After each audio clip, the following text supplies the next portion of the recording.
Hey, Craig. You don't mess with Craig. Craig is Orange. Craigie. Better than Alistair. Hey. Yeah. Did you have another problem with Alistair? You did, didn't you? Maybe a little bit. What do you do this time? Kind of stopped working. He stopped working, huh? Yeah, we had to bring in Alistair too. He does not have a monocle. He has a little 7 on his microphone, though. You had to bring in Alistair too? Yep. What is Alistair 2? He's Alistair without the monocle, and it has a little 7 on his microphone. So there's Alistair and then there's Alistair 2? Yep. So Alistair just shut down and so you had to bring in his twin brother? Yeah, pretty much. And why is he better than Craig? I don't know anymore. Because you hated Craig for a long, long time. It's like, Alistair's superior. But guess what Craig has never done? Dropped us mid-podcast? Yeah. Yeah. Craig is the Rick Astley of recording bots. Good pull. Thank you. He's just here. He does his stuff. And he doesn't cost me anything. That is a plus. He's cheap. No, he's free.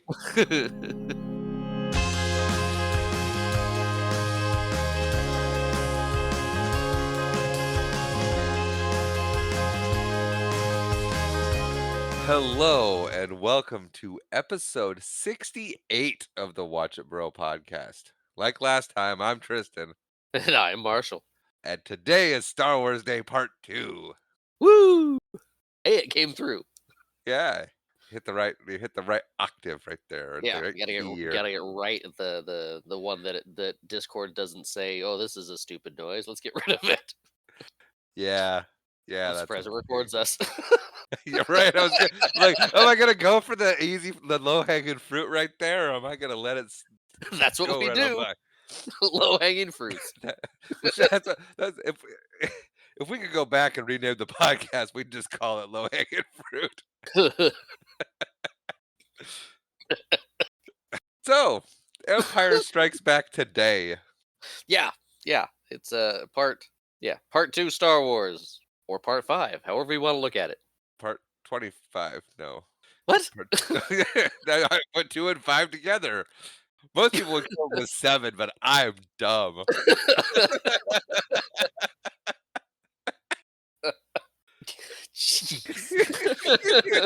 You got nothing for that, do you? Nope. And I say part 2 because this was the second Star Wars movie ever made. Yes. But in the episodic order of things, it is episode 5. Correct. It's also our second Star Wars movie. It is. On this podcast. And the second Star Wars movie I ever saw. That makes sense. Oh. Oh, yeah? Yeah. Okie-dokie. Well, Marshall? Yes, Tristan? You want to get into the specs of this? Yeah, let's get into the specs of this. I think we did our banter already. Yep. The Empire Strikes Back was directed by Irvin Kershner, who also directed Never Say Die and RoboCop Part 2. Ooh, fun. This is, of course, a story by George Lucas. It is. Screenplay was done by Lee Brackett and Lawrence Kasdan. Lawrence Kasdan, who also did Episode 6, 7, Solo, and Raiders of the Lost Ark. Fantastic. That's a good repertoire of movies. It is. It's a mighty fine job done. Now, to our starring cast, brought to you by the Wikipedia. Kicking it off, we have... Mark Hamill. Mark Hamill, indeed, who you might remember as being Luke Skywalker in the first Episode 4 Star Wars. First one we've done on the podcast. A New Hope. A New Hope. He also most famously masked the Joker, voiced the Joker. He did. In the animated Batman series with Kevin Conroy as his Batman. Yep. It was also in a game series called Wing Commander. I did not notice this before. Yes. Moving on from Mark Hamill. By Mark. We have... Harrison Ford. Harrison Ford is correct, sir. 10 points for you, who you might remember from being Indiana Jones, or being Han Solo, or just altogether being angry in any interview he's ever given. I think this is his third appearance on our podcast. 2 Star Wars and a Frisco Kid. And an Indiana Jones. Right, that's 4. That is 4. I forgot we did Indiana Jones in the Should Last have been The Crusade. Last Crusade. Following Harrison Ford, we have Carrie Fisher. Carrie Fisher is correct. Good for you. He didn't forget her this time. I did not forget her this time. It's a funny thing that happens when you actually read your notes. Exactly.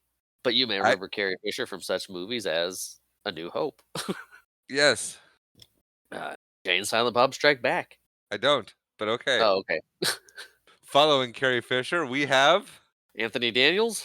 Billy D. Williams. That is correct. Oh, okay. He is Lando Calrissian The smoothest man ever. and has quite an extensive career in soap operas Yeah. in the 60s and whatnot. Interesting. I And did not actually, know that. he had like 60 acting credits to his name before he even got Star Wars, just appearing all over the place in bit parts. He also played Harvey Dent in the 98 or the 89 Batman with Michael Keaton. That was my next fact, Oh, or okay. next credit for him, but that's okay. You can have that one. Following him, we have Now Anthony Daniels. now is Anthony Daniels. Very good. You might remember him as being C3PO because that's pretty much all he's ever done with his life. It works for him. Now he just gets to do the voice. Yep. And moving on from Anthony Daniels, we have Kenny Baker. David Prowse. Very good, Marshall. You are so close. You I was gonna say you might I remember him mean, from being Darth Vader, but no, you're not. to be fair, neither one of them talk in these movies. It's true. David Prowse thought he did. But Darth Vader with a Cockney accent didn't go over well. Yeah, and James Earl Jones's voice is so deep and menacing. It is. And This is then you yeah. hear it in a good guy context, and you're like, "Oh, that's like a hug." Yeah. Moving on from David Prowse, we have Kenny Baker. there's Kenny Baker. Oh, Yep, okay. yep. You might remember him from Willow. He appeared briefly, but mostly He did. R2D2. Moving on from Kenny Baker, we have Fun fact: what? R2D2. In I was watching a couple interviews with people, and translates in Spanish. R2D2 is Little Arthur. Uh huh. So a lot of people grew up thinking he was just Little Arthur. R2D2. I like that. Yeah. Okay. Now, moving on from Kenny Baker, we have Peter Mayhew. Peter Mayhew. Yes, the great Chewbacca himself, who you might recognize from being very, very tall. Yep. Yep. He didn't do a lot of other things either. No. When you do Star Wars and it blows up the way it did, you kind of don't have to. Especially if you're good with your money.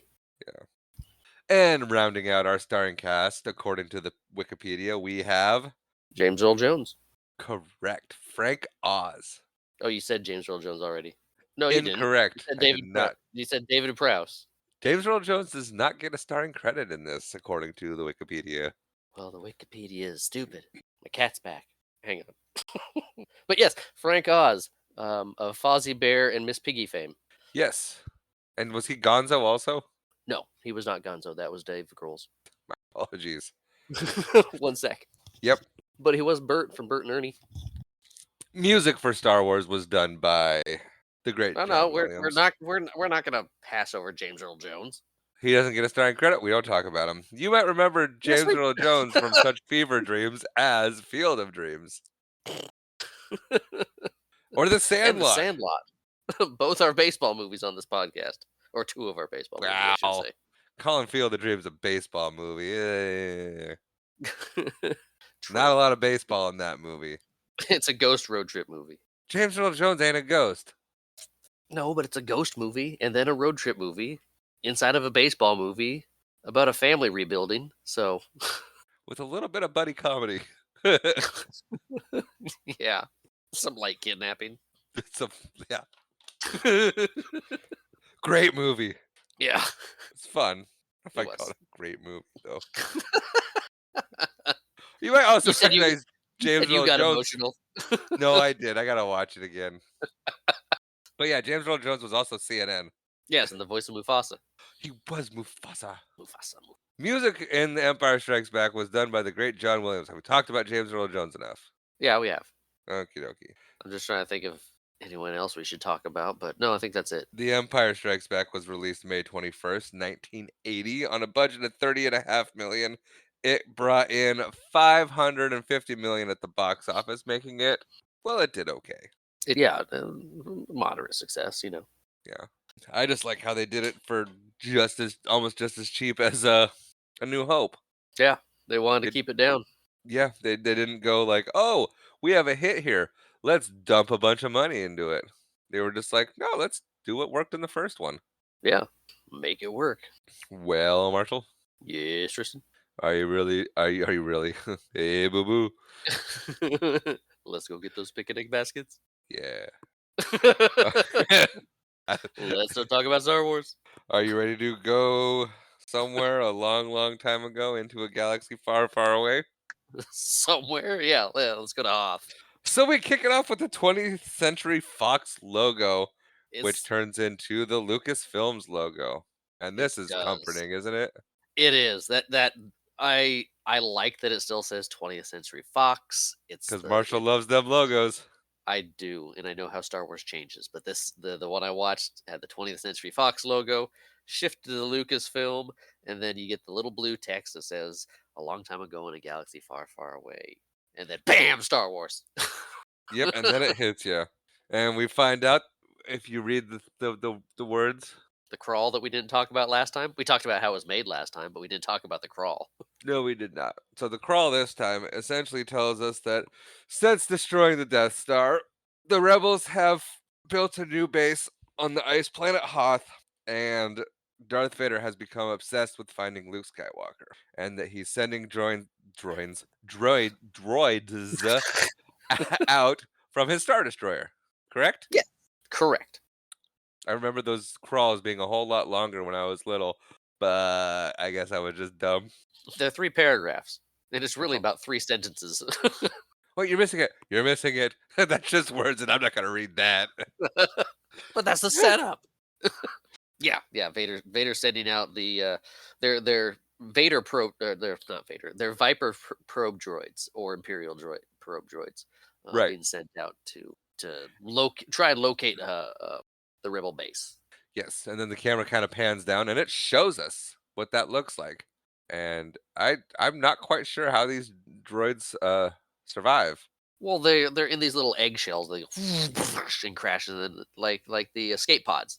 How Okay, the R2D2 and C3PO survived.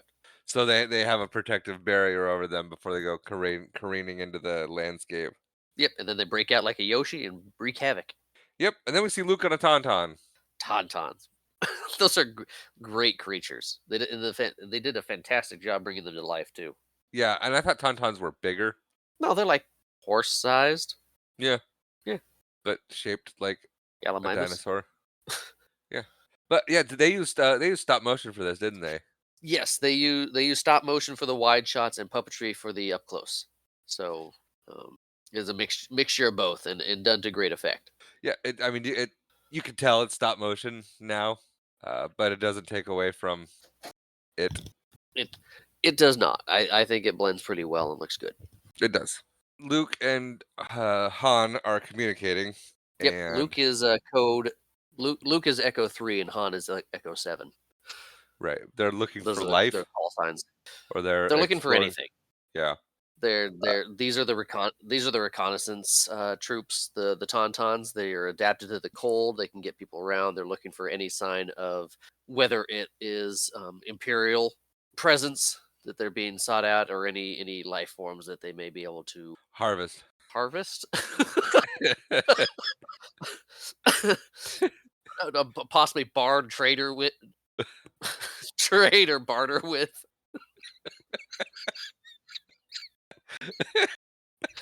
Um, Eh, yeah, basically trying to make sure they're not being found out, or if right. they do find somebody that they're helpful Yeah. and maybe want So to join the resistance maybe or rebellion. it's a good way to get yourself killed. Anyway, so Han's over it. He's like, "I'm going back to base," and Luke's like, "Yeah, but there was a meteor that crashed down, and I want to go check that out." And then he's attacked by a Yeti. That's a wampa. A Wampa. I totally Oh, forgot about Wampas until you just said its name. Of course, it's a Wampa. Wampas are basically Yetis. yeah, basically they're big, bulky Chewbacca's that live in the snow. Yeah. Big teeth, little horns, massive paws. Wookiees. Wookiees are what Chewbacca actually are. Yes, not wampas. Different from Wookiees. Right, but Wampas and you Wookiees. said They're you said Wampas are like Chewbacca's. Chewbacca's would be Wookiees. different. Yes. Marshall's very upset that I corrected him. I am not upset. That's why he's making faces at me. Fun fact, Yes. part of the reason for this little scene, is that between the movies, Mark Hamill was in a car accident, um, and got a little, scarring on his face, so they added this attack scene to explain why he looked a little bit different. Oh, that is a fun fact Yeah, indeed. or But now we're back fact. at the that I don't know. It can be It fun was now. It's okay. been long enough. Yeah. And he's okay. But we're back at base, and Han is hassling Chewie. Yeah, Chewie's Chewie's trying to fix the Falcon, and Han's like, "Okay, we gotta get out of here." Yep. Oh, my notes are horrible. Are they? Yeah. Then I have Well, Han so oh, you go first. well, What are your Han notes? he meets up with Leia and the general, and there's still no life on this planet. Yes, yes, he meets up with yeah, you're right, General. So that's Leia and General Carlos Rican. I did not have his And name we written down. no, but we also see another 3PO droid, another protocol droid in this the Echo Base war room here, and that is K3PO.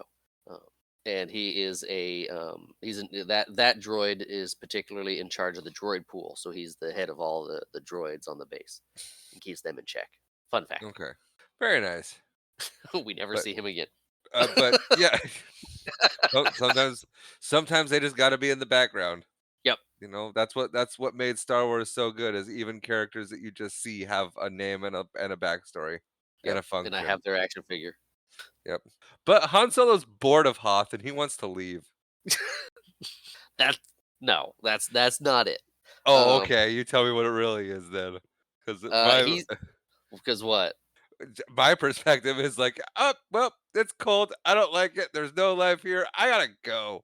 Yeah, well, Leia confronts him and is like, "Hey, what's up? I thought you were gonna help us." They're like, "Hey, I was, but we ran into that bounty hunter on Ode Mattel, and that kind of freaked me out because Jabba's still after me, so I'm gonna go deal with that." Oh He yeah, thinks people, he thinks the bounty hunter's getting too close to him, yeah. So which he he's needs to which go he's deal not with which he's Jabba, not feeling. and yeah, and he might not be wrong. Yeah, But Han and Leia now have a lover's spat. they do. Uh, And it's basically she's like, "We need you here," and he's like, "You just have the hots for me," and she's like, "You're an arrogant jerk," and he goes, "Yeah, but I'm still right," and she's like, "Yeah, but I'm not gonna tell you that. So why don't you go see your friend Jabba then, if you're just gonna be like yeah, that?" go. And he's like, "Oh, if you want me to stay, just tell me you want me to stay because you think I'm cute." And she's like, "I'm not gonna do that," and he's like, "But you think it, then I'm gonna leave anyway." Is that pretty much just what happens? Basically, basically, they have banter, they flirt. And then we cut to C-3PO and R2-D2 walking towards the Falcon, and Han Solo's yelling at Chewie because he wants to leave, but the Falcon's in pieces. Yes, and this, I mean, I think I said it before that Chewie has lines Yes, that and it that was Peter Mayhew says. it was more apparent here than it had been before. Yes, yes, and I've seen the behind the scenes of Peter Mayhew um, shouting at, at Harrison Ford from the top of the Falcon. It's pretty funny.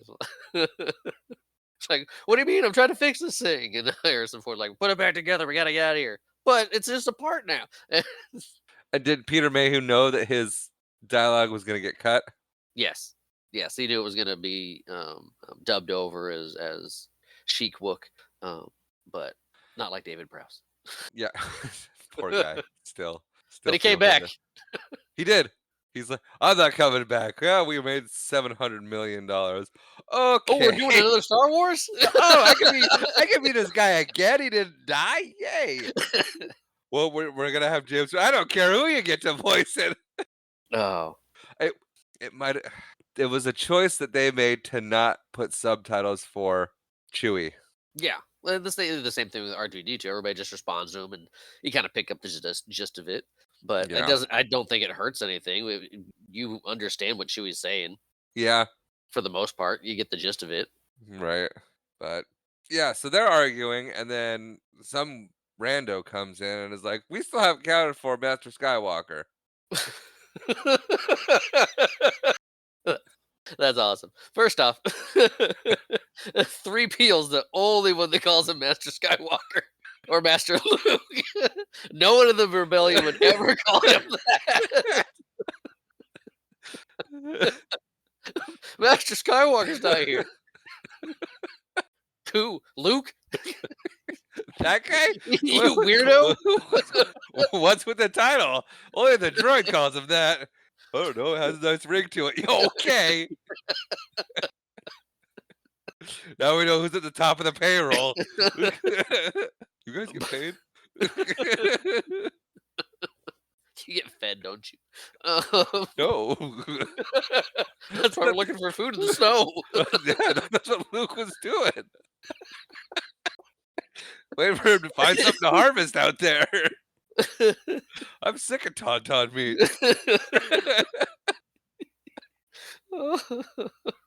That's funny. It's not bad, a little gamey. I thought they smelled bad on the outside.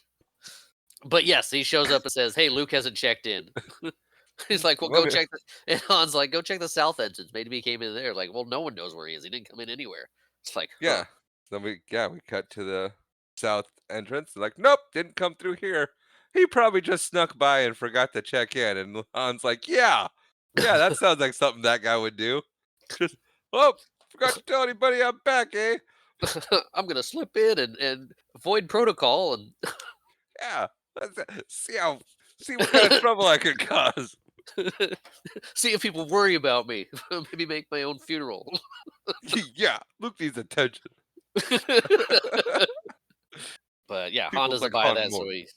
so so um, So he he's asks if heading out into the cold. yeah, he asks if the speeders are ready, and they're having trouble adapting the speeders to the cold. They're not doing well on the ice and everything. And at Um, night it gets super cold, so yeah, yeah. that's why they're taking the tauntaun, or that's why he's taking the tauntaun. Yep. And they warn him, like, "Hey, it's cold out there." And he goes, "Yeah, my friend's out in it. That's why I'm gonna go get him. Yep. Catch up, dude."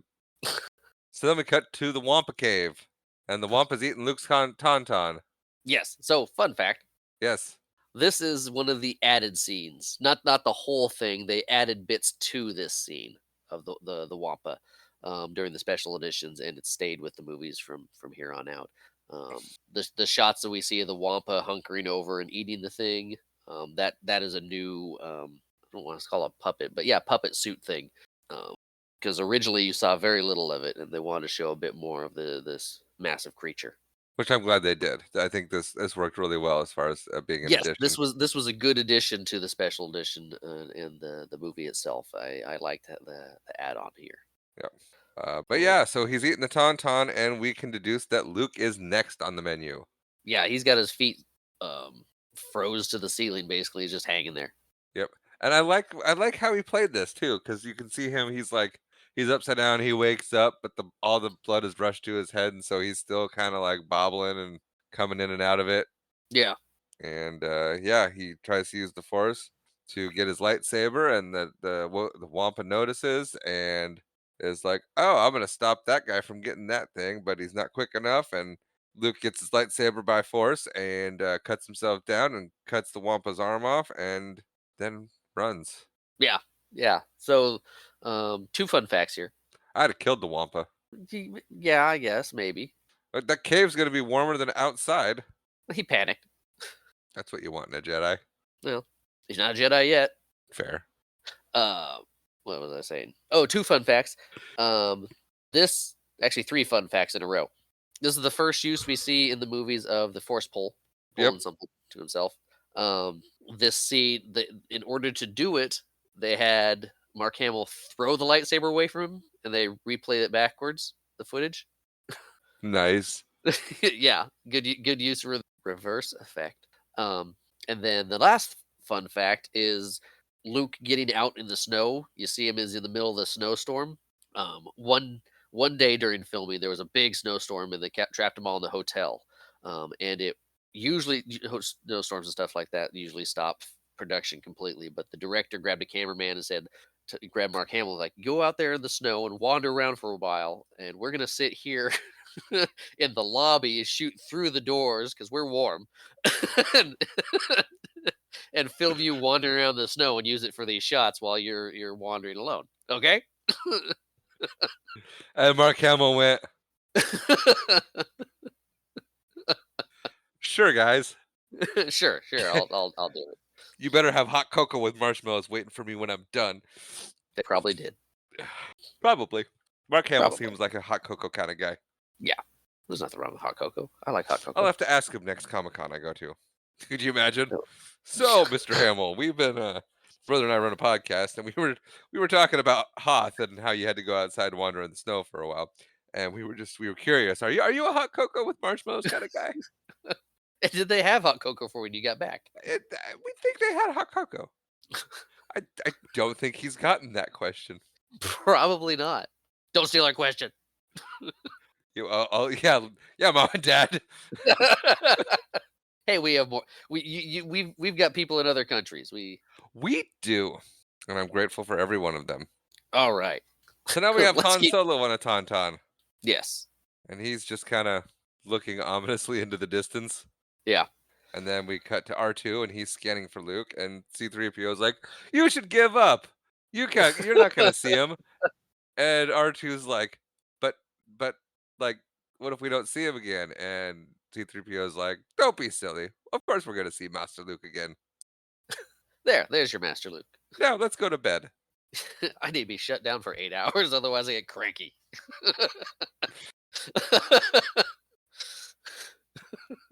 And then we're back to Luke. He looks cold.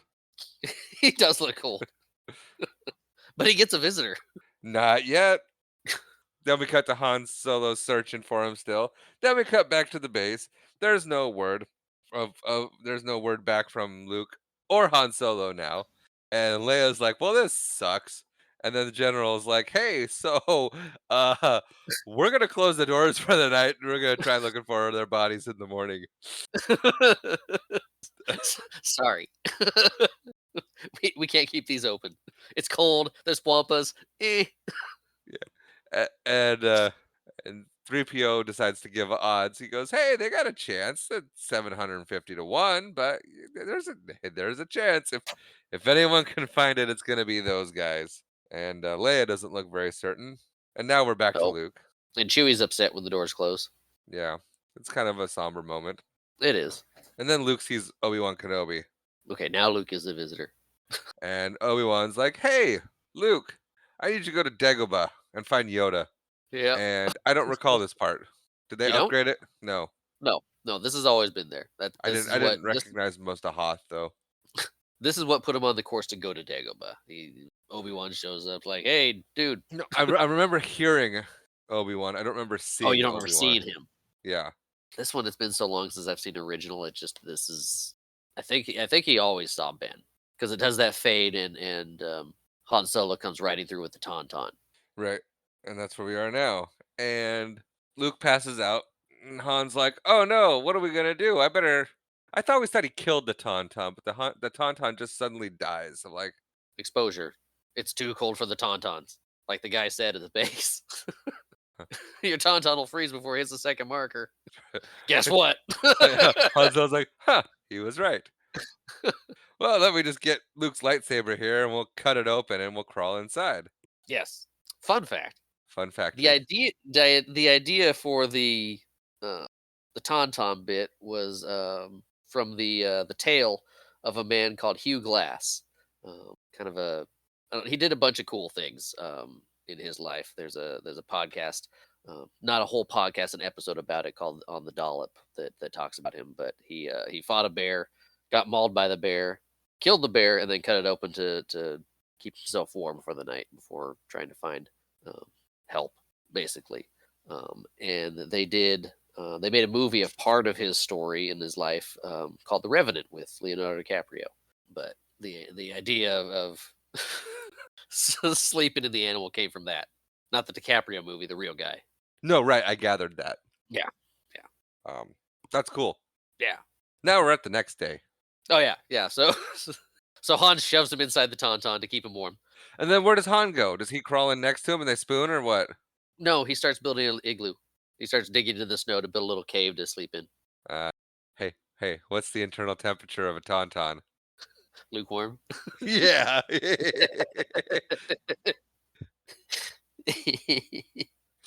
But then it's the next day and they find him. Yeah, they got the speeders up to snuff. Rogue Two. Um, Not Rogue One. no, no, this is. Continue.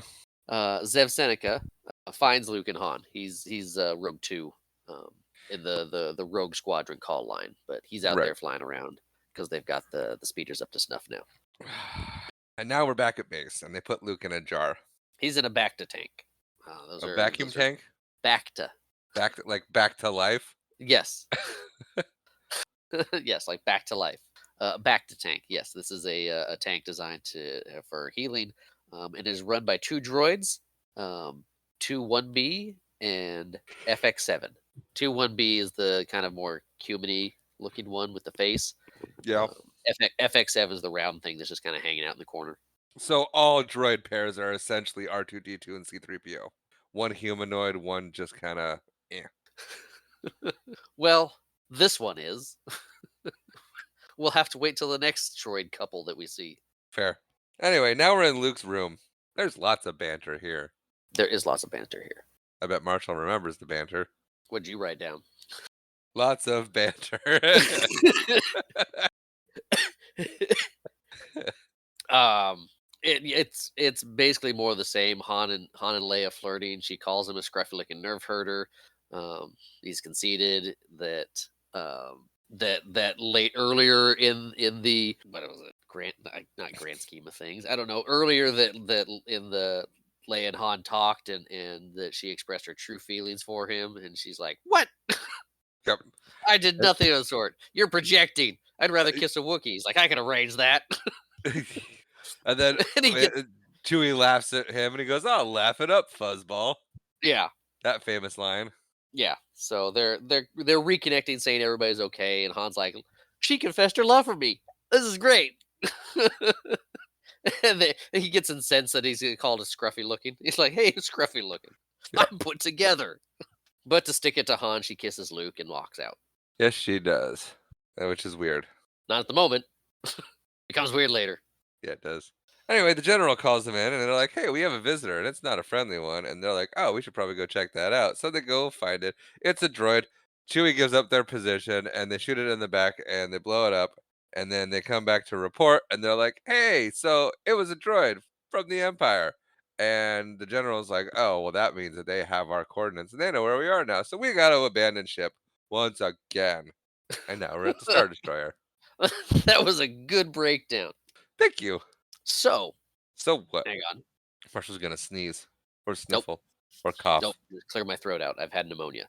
Um, Yeah. so on the Star Destroyers, we are in a group of Star Destroyers at this point Yes, we called are. Star called the Destroyer 1.5. no, it's called the Death Squadron. Ooh, Um, that's better. it is led by the Super Star Destroyer, the really big one there, which is an Executor class Star Dreadnought. All right, now we're getting Um, somewhere.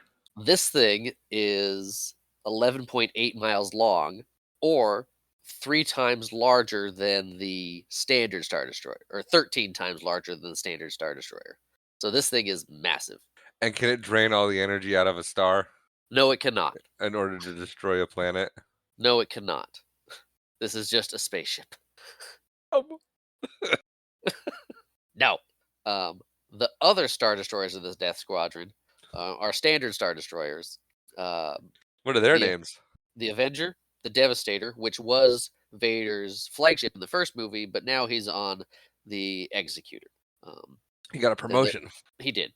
Then there's the Stalker, the Tyrant, and the Conquest are the other Star Destroyers in this Legion or Squadron, Nice. and their goal is to hunt down the rebels and deal with them. Right, so they don't blow up the next Death Star. Correct. Which is being secretly made that no one knows about. So shh. Right, because they totally didn't end A New Hope with that, With what? hinting at a new Death Star. I don't think they did. Maybe The not. last we saw the Empire was Vader and his ship flying away. Not No, flying away, spiraling away. never mind. He's like, "What's going on? Maybe I I'm thinking can't about course something correct." else. Okay. Anyway, but the soldiers have found them, or they think they found them. And mustache guy is like, we're not gonna waste our time going down to Hoth. That can't be Oh, them. What? I was gonna say, so we've got these 3 Imperials. We have Admiral Orzel, General Veers, and Captain Piet. That's Which this one's little group. mustache? Admiral Okay. Orzel, sorry. Yeah, so he's trying to argue with Vader, and Vader's like, "Nope, that's them. I can feel it with the Force." And Mustache Yeah, is like, "Uh, you're wrong, Vader." And Vader doesn't deal with him, and I'm like, "I'd have squashed him like a bug right then and there." Insubordination. yeah, yeah, but he's gotta let his generals kind of have a little autonomy, but, you know, He probably confronted him on it later. fun fact, Yes, Admiral Orzel comes back. he does. Anyway, Also fun fact, yo, General Veers here that, Vader tells to get his ground troops ready, he played Donovan in The Last Crusade, yes, he did and he chose poorly. very poorly. But Vader's like, "Hey, send in some troops." So they're gonna send in the troops, and the rebels are like, "They're probably gonna send in the troops. We got to get out of here." Yeah. So they're coming up with a plan, an evacuation plan. They've got the shield generator to keep them safe while they get the transports out. Um, they've got a bunch of medium transport vehicles, and each one is going to be escorted by 2 X-wings. Hmm. So what they'll do is they've got this ion cannon that they'll use to shoot one of the Death Stars, not the Death Stars. They'll shoot one of the Star Destroyers to give them a clear path To get the past one of the. transport ship out, Yep. right? While the troops and the Rogue Squadron battle on the ground to distract them. Sounds like a solid plan. That's the current plan. Taking Luke is taking off in his plane as a fleet of star destroyers is approaching. I didn't know was that heavy sigh because I said plane. Yes, yes. And I don't expect you to know the exact name of the vehicle, but it's a snow speeder. The It's a exact name of plane. the feat it's a T-47 air speeder that is converted to handle the cold as a snow speeder. And what does it do? It flies around on the surface of the snow. And what else flies? Bumblebees. They do, and they shouldn't. But the rebel troops are getting ready for the assault, and the Imperial troops are landing. Um, so the Battle of Hoth, it consists of the 2 sides, the Empire and the Rebellion. The Empire has a bunch of snow troopers on the ground, which were played by, uh, oh shoot, Hey, Norwegian but Snow Rescue. Marshall forgot. No, Norwegian Snow Rescue Oh, fun. guys. Yeah, so they knew how to handle themselves in the snow. So canonically, there are 12 AT-ATs that are set down on the planet for the Battle of Hoth, but there's only ever 5 shown in a shot in this, um, just because I don't know movie stuff. And there's also some AT-STs, Imperial Scout Walkers, on the planet as well. So on the Rebel side, they've got the V-150 ion cannons, their troopers, the Tauntaun reconnaissance teams, which aren't a part of the battle, but and then they have the T-47 air speeders or snow speeders, which consists of the Rogue Squadron. That all tracks. But right now we cut to Darth Vader and his commander's giving him a report. Vader does not like the report or the commander, so he promotes a guy while killing the commander in the background.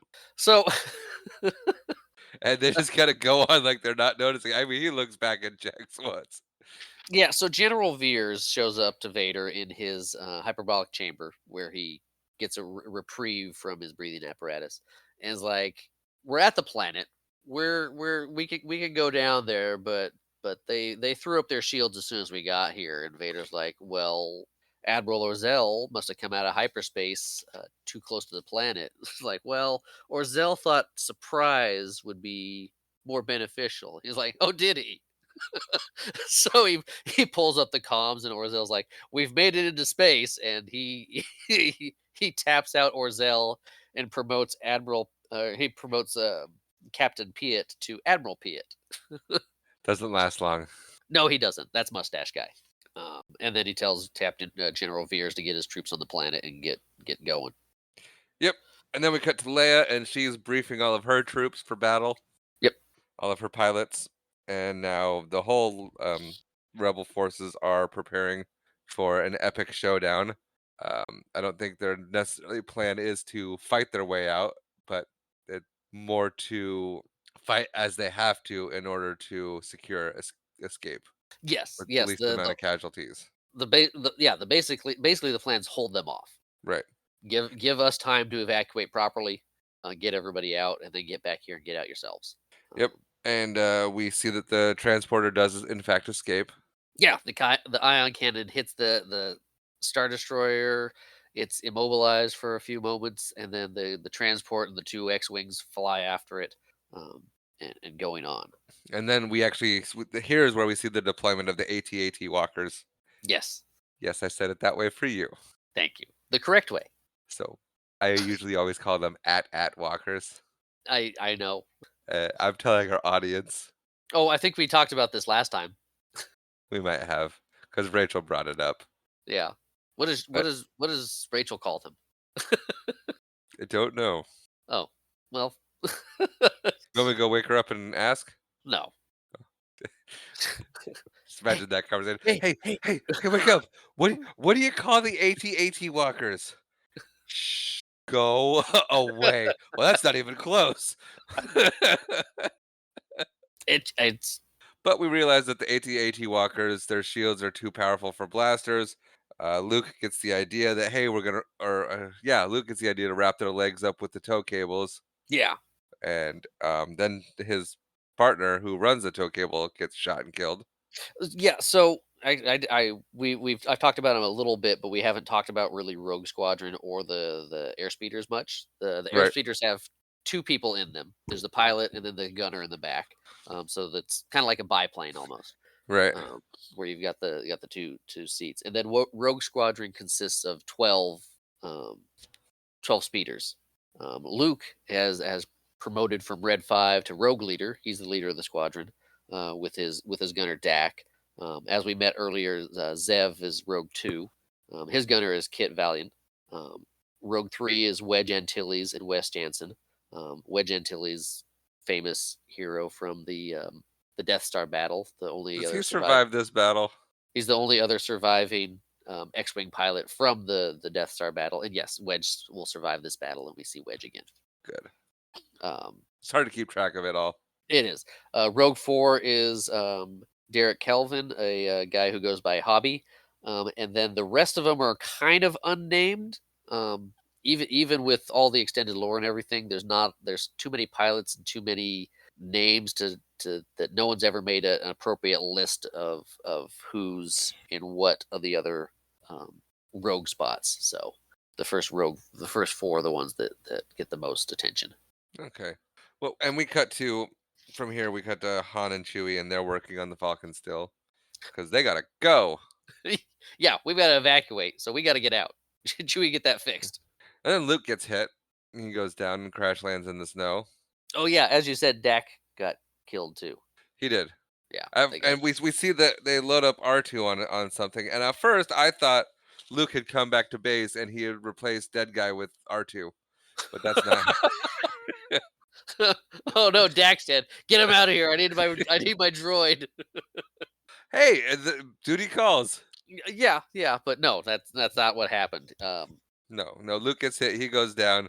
He takes off on foot and takes down an at with a lightsaber. Yeah, he tries to pull Dak out of the speeder too. Because I Just don't know leave if him. he got. I don't know if he was actually dead, just got knocked out or what, but he got crushed by a AT-AT. Yeah, yeah, they does step on him. But then we see that Vader is close by and he's infiltrating the base, and Han and Leia are like, "We got to go now!" And Yeah. so they're Oh, scrambling. What? I was just gonna say we also once they figure out how to rope up the AT-ATs, they fall over. They can blow them up by um, at Shooting the that top of point. them. Yeah, yeah. And then they start trying to they start taking them out that way, and we see the ground troops running in and the trenches and everything. And Right. fun fact, Yes. there is a Rebel Force Major Durlin. in these scenes, and he is played by John Ratzenberg. No way. Yep. That's cool. Yeah. Got his little mustache. He's in the snow. He's just having a good old time fighting the Empire. Nice. Yeah, so this level right here is the first level in a ridiculously hard Nintendo 64 Star Wars game that we had. Shadows of the Empire. It's in my notes. I was going to talk about it here. Go for it. Or did I just steal your thunder? No, no, no. Go about it. You talk about it for a minute because you played the game more than I did. I played that level because it was so hard. Like, you like didn't. You couldn't get past it. oh my, on easy mode. Because it would do this, so you'd get there, right? And you'd be flying around and la la la la la. And there was like 6 levels, 6 waves you had to defeat of this or whatever. You would just shoot the ATSTs Yeah. and the little Imperial droids. You had to blow up certain numbers of those, and then the AT-ATs would come out, and it'd be like, oh, you'd be shooting them, and you'd have to shoot a certain amount to no effect until then Luke would be like, oh, let's wrap their legs up, and so then you had like the N64's clunky controllers anyway, like, Oh yeah. You and just then that slow turn. You're trying to get it. right, so you click, you get close enough, the prompt would come up, you can release your tow cable now. So you'd click Z, that was the trigger button, and that would release your tow cable. And then the camera would go from being a POV to Like a directly outside and in front of you. And then three quarters view.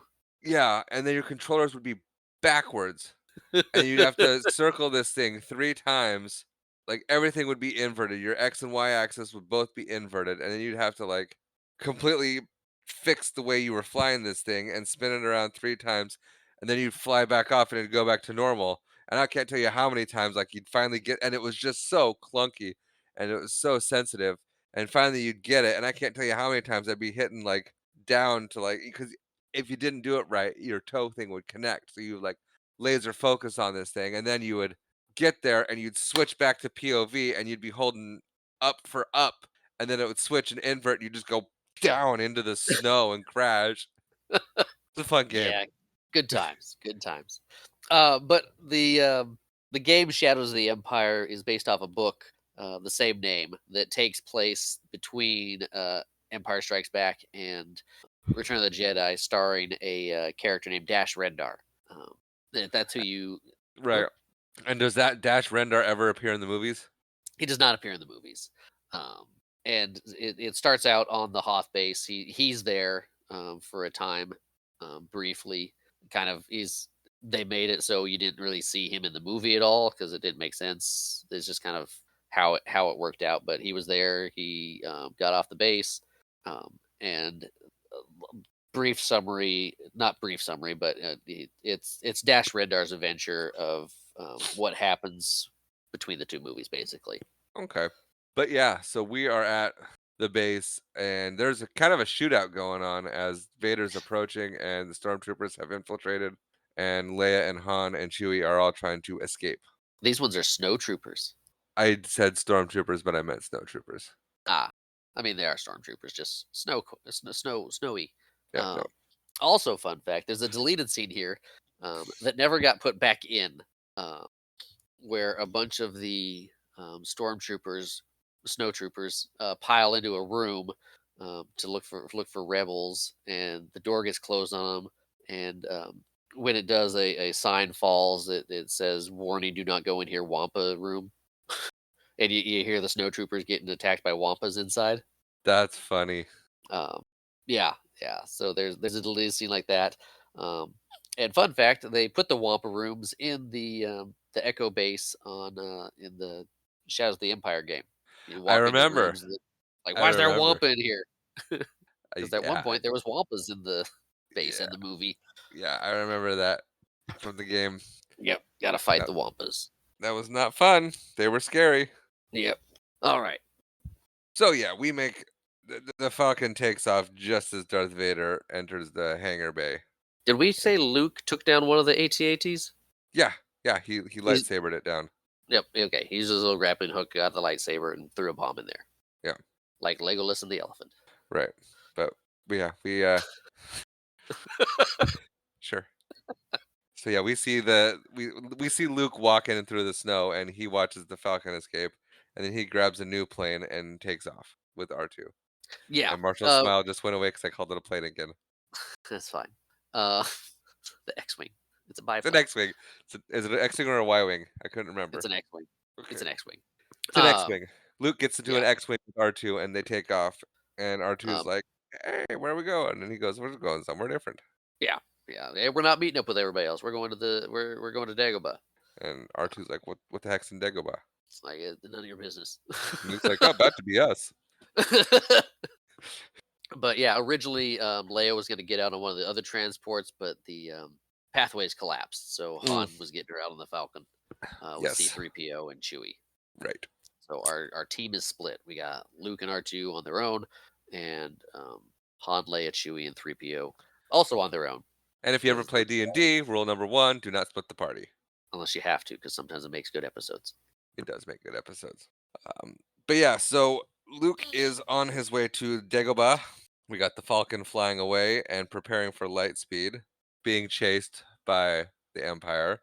And Yeah, a lot of Death Squadron is after him.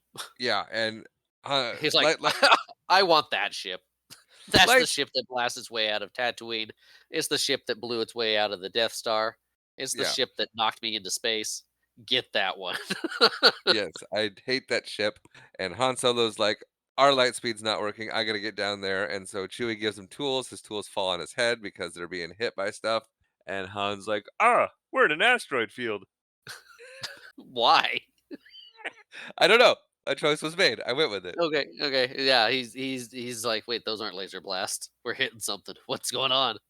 And then It's like, he's I don't know. You both left. yeah. And he's like, oh, it's an asteroid field. Let's go through it. And Leia's like, that's stupid. And he goes, yeah, stupid like a fox. he's like, I got this. Oh yeah, and then they make a callback because she's like, I'd like to be there one time when you're wrong. And he's like, hey, lady, guess what? I might be wrong, and you get to be here for it. And she's like, yep, not what I was hoping for. She's like, no, I take it back. This is not the type of wrong I was looking forward to being a part of. Right, right. And then 3PO's like, "Hey, this is stupid. The odds is for 5 in an asteroid field are 3,720 to 1." And Han's like, never give me the odds. And then Luke, we cut from there to Luke landing in Dagobah. It's the atmosphere change from space to Dagobah is not great, and it kind of malfunctions the ship and he crashes. Yeah, you guys, I'm pretty sure you guys could hear the air quotes on that landing. Yes. And then R2D2 falls in the swamp. He does. And then his little antenna eye comes up and he communicates and they're both having a jolly old time, it seems like. It's definitely jovial banter happening right there. You can tell from R2's tone and Luke's response that they're having a laugh of the Yeah. situation. It's like "Doo, doo, doo, doo, doo, doo, doo." And doing his little doing his little submarine thing. yep. And Luke's like, "Hey, we're going this way." So Luke jumps in the swamp too, finds dry land, and they start moseying. And then R2 You gets did. eaten. What? Oh, okay. I was gonna say he didn't say R2 got eaten. R2 gets because they start that this is the chain of events because then R2 gets eaten right here by a Yeah. big thing. And Luke's like, "Oh no." My friend. Well, that's not good. It ain't my trash can. And yeah, the thing that eats R2 quickly realizes that R2 is not in fact food and horks him up onto dry land. Yeah, he spits him out. Spits him out good. He goes flying. And I love every time he gets launched, he's just like, "What?" Yeah. And now we're back to Vader. And the new admiral is reporting on the Falcon. And he's like, "It's not going good. They went to an asteroid field." Oh yeah. This is like it went into the asteroid field and it's not worth the risk. And Vader's like, asteroids don't concern me. Get that ship. Yeah. Then they're like kind of Okay. side-eyeing each other. Well, he says go. Anyway, but we're on the Falcon again, and they still can't figure out their hyperdrive light speed thing. And Han's over it, and he goes, "Take the golden thing, and you plug him into the ship so he can do diagnostics." Yes, I And want him to tell me what's wrong with the ship. 3PO is like, "I'm not sure I like this idea, but the Wookiee's there, and he wants to keep his arms." Yeah. And then we go back to Dagobah. And in one of my favorite scenes of the movie, Luke and R2 are camping and Yoda shows up. Yay, Yoda! Fun fact. You Unless you better have a not fun fact. you better not take my Is it about his name? No. Okay, then go ahead. Okay. Fun fact. George Lucas is very good. Was very good friends with Jim Henson, and he offered Jim Henson the role of Yoda. Since they were working on the puppet and everything, he's like, "Hey, you do Yoda." But Jim Henson was working on the Great Muppet Caper at the time, getting pre-production and all that stuff done. He's like, "You know what? I think my buddy Frank Oz here would be good for that." And so that's how Frank Oz got the role of Yoda. It was originally going to be Jim Henson, so think more of a Kermity voice for Yoda. I think they made the right choice. Hmm. Do or do not. There is no try. That was good. Thank you. But instead, we got kind of a Fozzie Miss Piggy thing going on with Frank Oz. Yeah. It almost sounds like Fozzie Bear trying to imitate, Grover.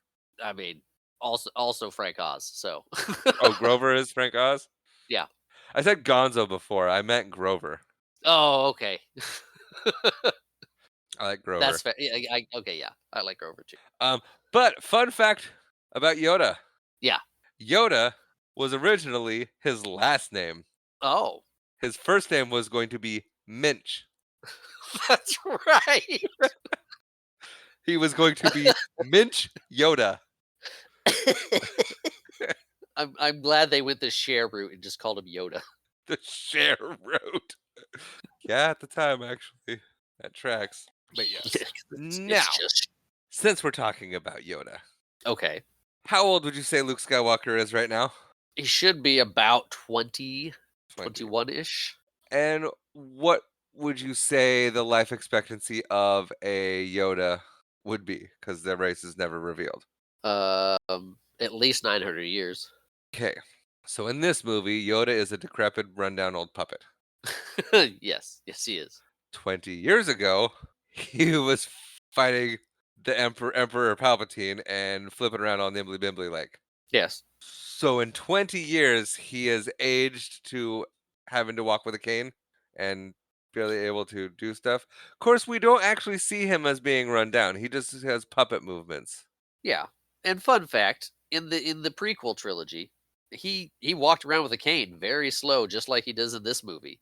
But when he needs to step it up in lightsaber battle, he steadies himself, uses the force to help his movements, and just Fair. goes for it. Yeah. Um, it's also fun for me, not fun for me, interesting to see how much Yoda has changed since these movies. Yes. Um, we won't get into the CGI Yoda and no puppetry in the prequel trilogy. So in the Phantom Menace, he was a puppet. Okay. Originally, they had a slightly younger looking Yoda puppet that was very unnerving. Is that why they didn't uh, use it? Because they couldn't get the puppetry to look right? they, I mean, it was released in the theaters with Puppet Yoda. I mean, he had a little bit more hair. He looked a slightly bit younger, but it's the time gap between the prequels and I mean during the Clone Wars and everything has always been kind of weird because I mean we talked about this in the first one a little bit. It seems like 30 to 40 years between the Clone Wars and when Luke's doing his thing, which would be weird if at the end of the Clone Wars when everything kind of falls apart, it's Luke's only 18 at this point, so it's been 18 years since the fall of the Republic. um, fall of the Republic, the not the rebels, the Jedi, the fall of the Jedi, and people talk about them like they're this ancient thing, but they've been around like 20 years ago. Um, Yeah. so the whole time thing it doesn't quite fit like I think it originally was supposed to. Um, It feels longer than it is. Yeah. And maybe this alien human species lives longer, so he's supposed to be like 18 teenager, but really he's been around for 30 years and he's still just a kid because that's how the alien human species ages instead of exactly like us on Earth. Yeah, so originally he was a puppet in the episode 1, but they digitally changed they made him a CG character like they did for episode 2 and 3 Okay. as well. So they didn't bring the puppet back. They're like, we made him too weird or too young looking. It's only been 30 years. he's a 900-year-old creature. He He's would not gonna change that much. he wouldn't yeah, he probably wouldn't change hardly at all. Yeah, but Yeah, I just this introduction to Yoda is one of my favorite character introductions to anybody because he is just this is like the only time he's funny. and he's testing Luke. He is. He's funny like that. He is He's funny like he's that. he's playing up the hermit, and he hasn't seen anybody for a while, so he's got to mess with him. Uh, Right, yeah. but yeah, he shows up. He starts rifling through Luke's things. Which is great. He's his little laugh. Yeah, he looks like, "Get out of there," and it's like, "Mm, No, it's mine. no, my stuff it is." But yeah, that backwards talk, he doesn't do that a lot in the beginning. A little bit here and there, No, but and it's only for like it's become his like moniker of what people think of him, but it it's was not never a always like no, just not every sentence. right. There Like, was it was originally done in a way to, like, emphasize wisdom, to that make him sound, um, yeah, for like only a for only specific things. Otherwise, I mean, he still had a different way of talking but it wasn't all what it wasn't the backwards that it's become. yeah, or at least that pop culture has decided it is. Right. But yeah, he steals Luke's little lamp. Yep. He Starts this part when he steals the light and he's like, yeah. Mine it is." And then he starts hitting R2 with that cane. He's just Yeah. His buddy R2. yeah, which R2 remembers him. Yeah. He's got At to. this point at this point, he's just messing with him, I think. And R2's totally in on it. Yeah. Just like, "This is gonna be funny." Because I mean, retcon because the prequels came out before, and then the shows and stuff. R2D2 and Yoda have met before; they know each other. Um, Right. But yeah, so because he takes like he's like this is mine now. Give it to me, or help you find Yoda. I will not. yeah, Luke's like, "Well, I don't need your help, you crazy old puppet." Yeah, might be my favorite scene in the whole movie. Yeah, But I mean, I've always also been a huge Yoda fan, yeah, Yoda's fun. I like him. and especially like the age I was too when I watched Star Wars for the first time.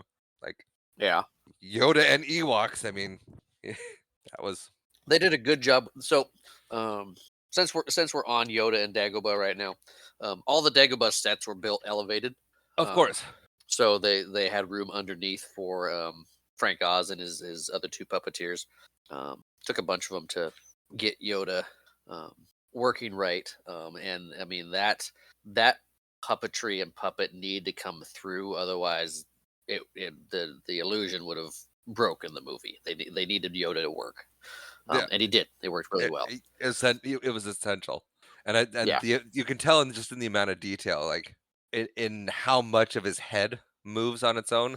yeah, Like his ears twitch, they bend certain ways, and like the yep. They, detail. I mean, they had things all in his brows and it scrunched his face, and there was times where the director would give directions to Yoda on set, the puppet, and Mhm. Frank's like, I'm down here. Come talk to me. Tell me what you're doing. He can't hear you."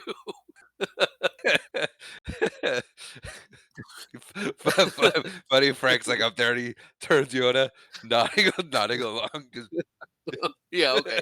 And then Luke would wear Yoda, not Luke. Well, Mark Hamill wear an earpiece to hear Yoda's lines, and Frank Oz talking to him better. But sometimes it didn't work, and it would pick up a local radio station, just play music. that's fun, Yeah, and then that's the perks of shooting on site and in physical environments like that. right? So, so Yoda agrees to take Luke to meet with Master Yoda. Yes, I mean we called him Yoda right away. I mean we can't. I know sometimes we play coy with characters that show up; they get reveals later. But this is Yoda. I mean, we It, could have called him a little weird goblin guy, but it, and R2 is just along for the ride. He's like, "This is gonna be great." yeah, he's just this is gonna be funny. Anyway, now we're back on the Falcon, and the repairs seem to be done. Han and Leia are having a bit of a lovers. tiff, I guess, and it turns very friendly and very flirty very, very quickly, and then they smooch. Well, we skipped a part. What do we skip?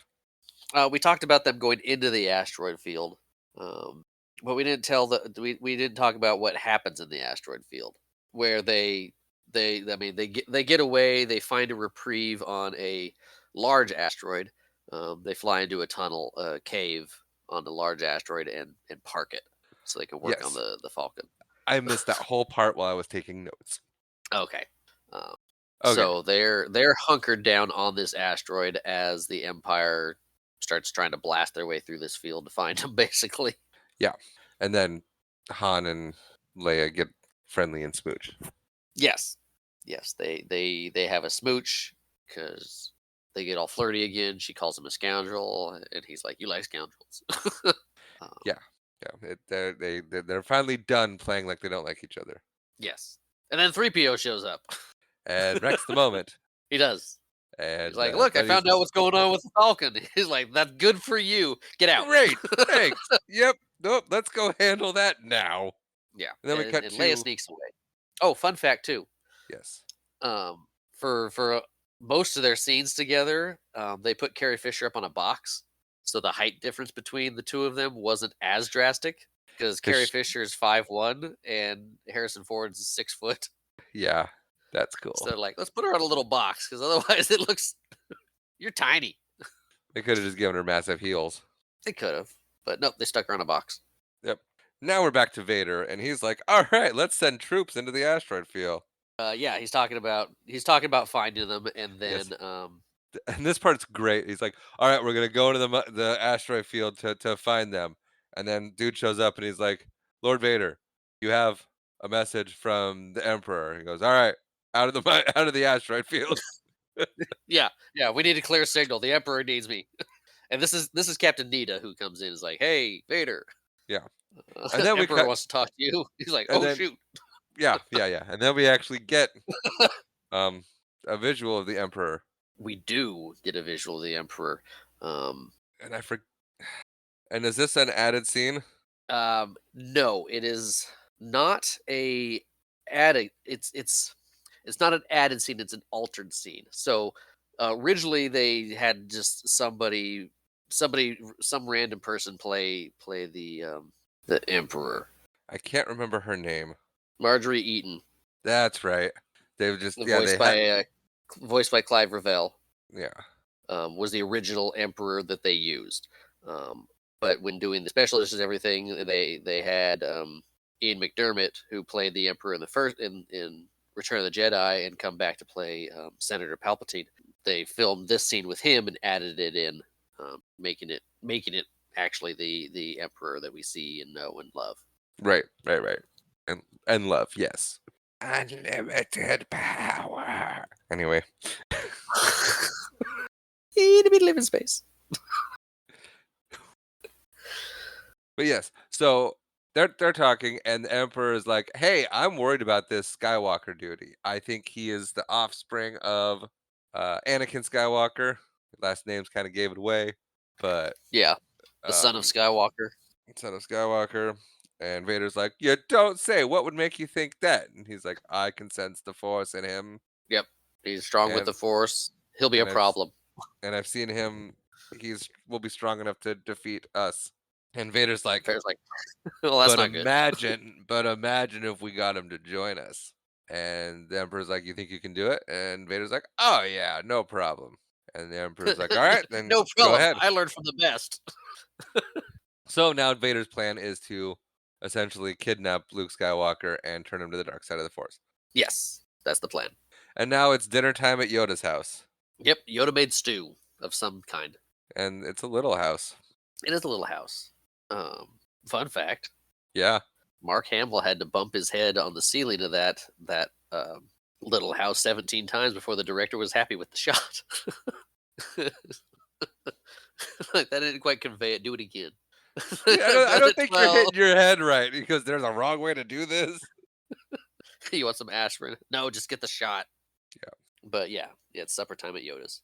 And then Yoda has dialogue with Obi-Wan Oh, Kenobi. one thing I noticed this time through, which it's just a little thing, but um, Yoda says, "Hey, come with me. I'll show you. But first, we have to eat. I'll show you where Yoda is. But first, we have to eat. Come on." And he's like, "Okay, R2, you stay and watch the camp." And R2's like, "I got you." And they go to Yoda's place, and then R2 leaves the camp and follows them and peeks in Yoda's window. Oh, I didn't even catch that. Yeah, we see R2 outside the house, kind of looking up into the window with his little ocular sensor, just keeping an eye on Luke. He says the camp is fine. Yeah, and I'm sure he knows. There's not much in Dagobah. No, but Yoda's continue his test and frustrating Luke. Yep, and senses in him much anger, Yep, because Luke is frustrated and angry. like his father. Yeah, And Obi-Wan's like, "So was I. So was I. Every problem you had, I was the same way, and you taught me." Goes, "Did he though? I thought Qui-Gon taught him." Qui Gon did teach him, but Yoda taught him after Qui Gon, at least for a little bit. And Yoda always teaches the younglings, Fair, fair. So, yeah. so Yoda had a hand in Obi Wan's training. Yep. And anyway, yeah, so Obi-Wan is arguing with Yoda about, Oh yeah, this is the reveal too, where Luke's like, "Oh, holy crow, you're Yoda." and then Yoda finds that hilarious. He's like, "Yeah, yeah, I am." "Yeah, I got you good, stoop."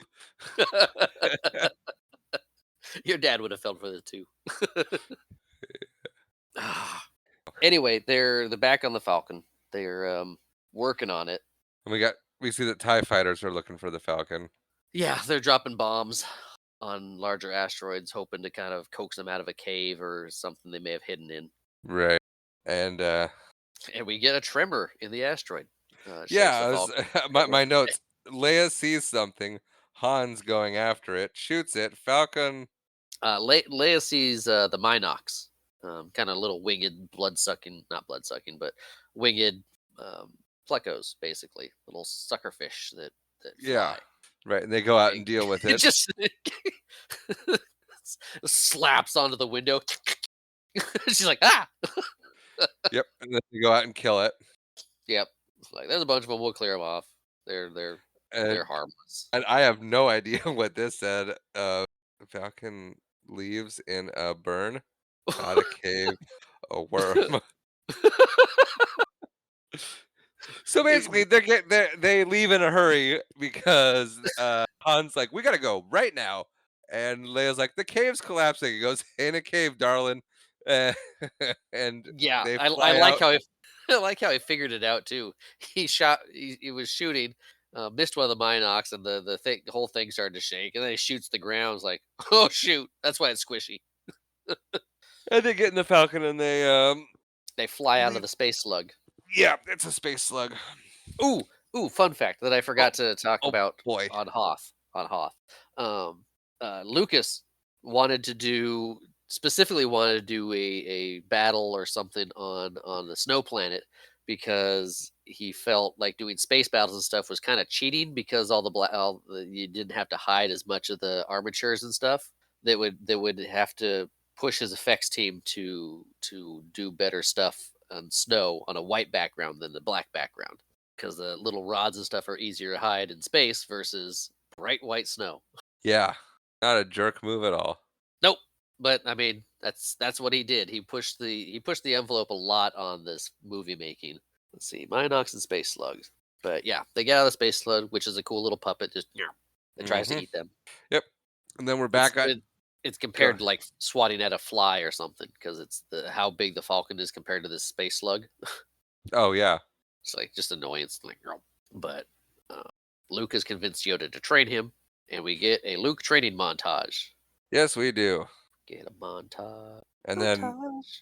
we get the montage. It looks like the force is strong with Luke. He's learning. Yeah. And then we get Yoda in a little backpack. Run, climb, jump, flip. Just telling him what to do. and then Luke's like, "I feel cold. There's something in this cave." And Yoda's like, "There is. Why don't you go explore it? No weapons." Luke doesn't listen. No, he doesn't. And then we're back on Vader's ship, and the admiral's like, "We're not hiring bounty hunters." And then Vader's like, "So we hired some bounty hunters." Yeah. We've got a list of there's 6 bounty hunters on this ship. And this is always one of my favorite bits because I love the bounty hunters so much. And in order, these are the bounty hunters that we've got at present. We have Dengar. He's on the if you're looking at the screen, he's on the far left. Next to him is IG-88, the droid bounty hunter. We got Boba Fett right in the center. We've Yep. got Bosk, the lizard guy, that's right there, and then we have Forlom, the other droid, and then Zuckuss, his kind of wormy caterpillar friend. Okay. Forlom and Zuckuss are a team. They go together. Uh, all the other ones work independently, and we don't see any of their ships except Boba Fett's ship in this. Right. Because Boba Fett's the only important one. In the movies, yeah, he is. Because after this, we don't see the other ones anywhere again No. in the movies. But then they found the Falcon, Yeah, and a because it came chase. screaming out of an asteroid, like there it is. There it is. We got it. And then a chase begins, and it's not going well for the Falcon because they still can't use their hyperdrive. Correct. And so Solo's like, "Hey, we're gonna turn around and we're gonna put all of our energies fields on the front of it, and we're gonna hard burn." Yep, we're going in attack position. I got a plan. And they attack and they full speed ahead, as best they can do, and they hide. Yeah, yeah. They fly at them and they disappear. Like track them. Where are they? Like I don't know. They're off the radar. What do you mean they're off the radar? Yep. And the captain's like, "Well, I will apologize to Lord Vader and take full responsibility for losing them." Yep, get my shuttle ready. Yep. And now we're back in Dagobah. Oh, we totally glossed over the cave thing because he goes into the cave. I thought that was after this, but So did I, but it's up here in my notes. well, Because right now we're back in Dagobah and it's him trying to get his ship out of the water. oh, okay. So yes, he goes to the cave. It's a cave of self reflection. It's stupid. The cave scene is dumb. You don't like it? No. I was like, it always confused me as a kid, and I'm like, oh, I'm an adult now. I'm gonna understand and I'm gonna get it, and it's gonna make perfect sense. And I watch it again, I go, nope, just as dumb as I remember it being. It's a cautionary tale that he can become Vader. Uh, it's stupid, It also hints at him being behind the mask. You know, the whole big twist of the movie. dumb. Don't like it. It's foreshadowing and deep. It's clunky and not well thought out and not clear. Because then we get back to Dagobah, and he's like, I can't get my ship out, it's too big. And he goes, that's why you failed in the cave. And it's like, oh, I didn't know he failed in the cave. I didn't know it was a pass fail kind of thing. It was his doubts and fears. Oh, That's what led him to be possibly going the way of Vader. okay. All right. But he can't get the ship free. He tries, it moves a little bit, and he goes, it's too big. And he gets really frustrated by this. And He Yoda's does. like, fine, I'll do it if you're going to whine about it.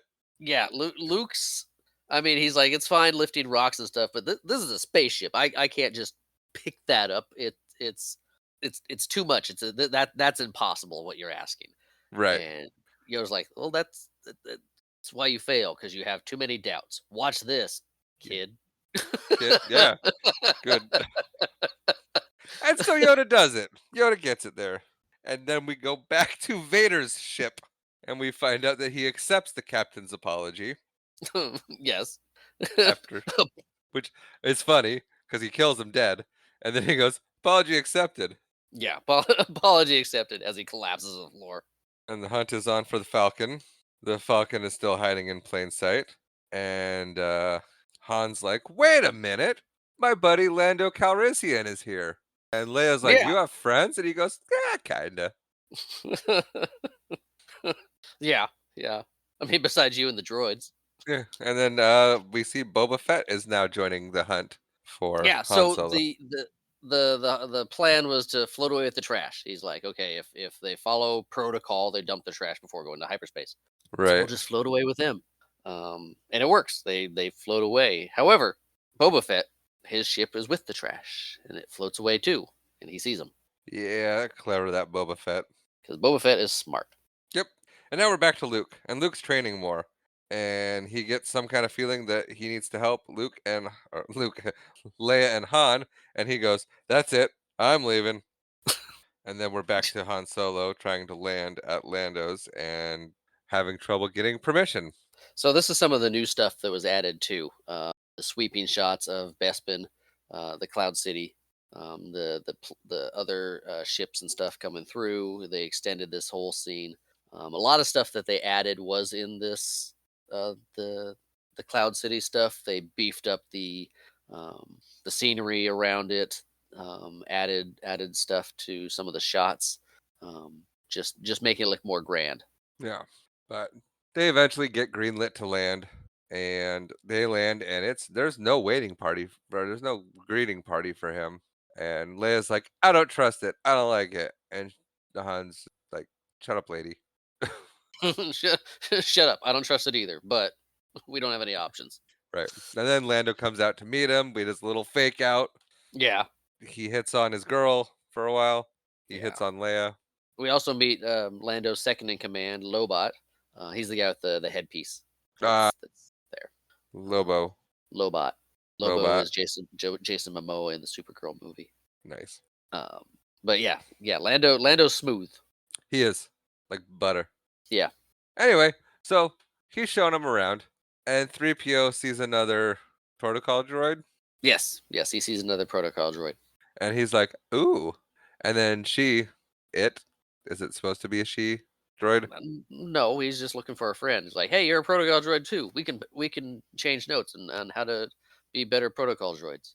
And then that other Hey, get back protocol here. droid says something really mean and walks off, and he goes, "Oh, that's not nice." And then he hears an R2 unit, or so he thinks, and he walks into a room and gets blown into smithereens. Yeah. Yeah. He's like, oh no. And then he gets blown up. And now we're back to Dagobah, and Luke is like, "Hey, I'm leaving because I gotta go help my friends." And Yoda's like, "You need to not do that." Yeah, you're not ready for that. You will lose if you face Vader. This is just a test to get you, to trap you, and don't do it. And then Obi-Wan shows up, which I think is added new footage. No. Been a long time since I've seen Empire Strikes Back. But yeah, so there's arguments happening, and Luke's like, "No, I promise, I'll be back. It's cool. I got it. I got it. I'm gonna go save them, stop them from dying. I'm gonna go deal with Vader. I'm not gonna fall for his antics, and I'm gonna come back and complete my training, and we'll be good to go. No problem." Yoda's like, sure you will. And Yoda's like, "Yep, we've done it again." I have seen this before. Good thing there aren't any younglings in this time. Well, that never gets old. The Neither Joker will they. younglings, both. That's horrible. Yeah, but yeah, so Luke's out of there, and then we're Yeah. back at Lando's And place. well, this we get an important thing here because Oh, right, the Obi thing. Wan's like, "Oh man, he was our only hope," and Yoda's like, "No, no, there's another." Yes. Bum bum bum. It's in my notes too. There's Is it? another.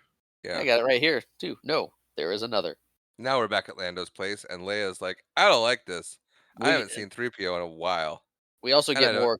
We also get more Cloud City establishing shots. Yes, we do. But And yeah, 3PO's missing. yeah, and Leia's like, "I also don't trust Lando," and Han's like, "I don't either. What's your point?" Yeah, but I can trust him not to be trustworthy. So Yeah, at least I know what I'm getting. yeah, And she's like, "God, that's almost reassuring. Cool." but but where's 3PO? It's not like he met up with some friends and is hanging out somewhere. And then We're his friends. we cut to Chewie finding 3PO in pieces on a conveyor belt. Yeah, yeah. So Chewie finds 3PO in the trash room, headed for the incinerator, which is ran by all the Ugnaughts, which are the little weird guys. Yeah, and they are pretty bold to be messing with a Wookiee, playing keep away from with a Wookiee, Yeah, yeah, they are. especially with his buddy. Yeah, but they're kind of So, jerks. yeah, but I mean, I just I would not put it past Chewbacca to just pick one of them up and throw him in the incinerator. Give me back my buddy. Oh, ha, ha, keep away. Huh. Uh, give him the droid. Give him the droid now. Yeah. We just lost Mark.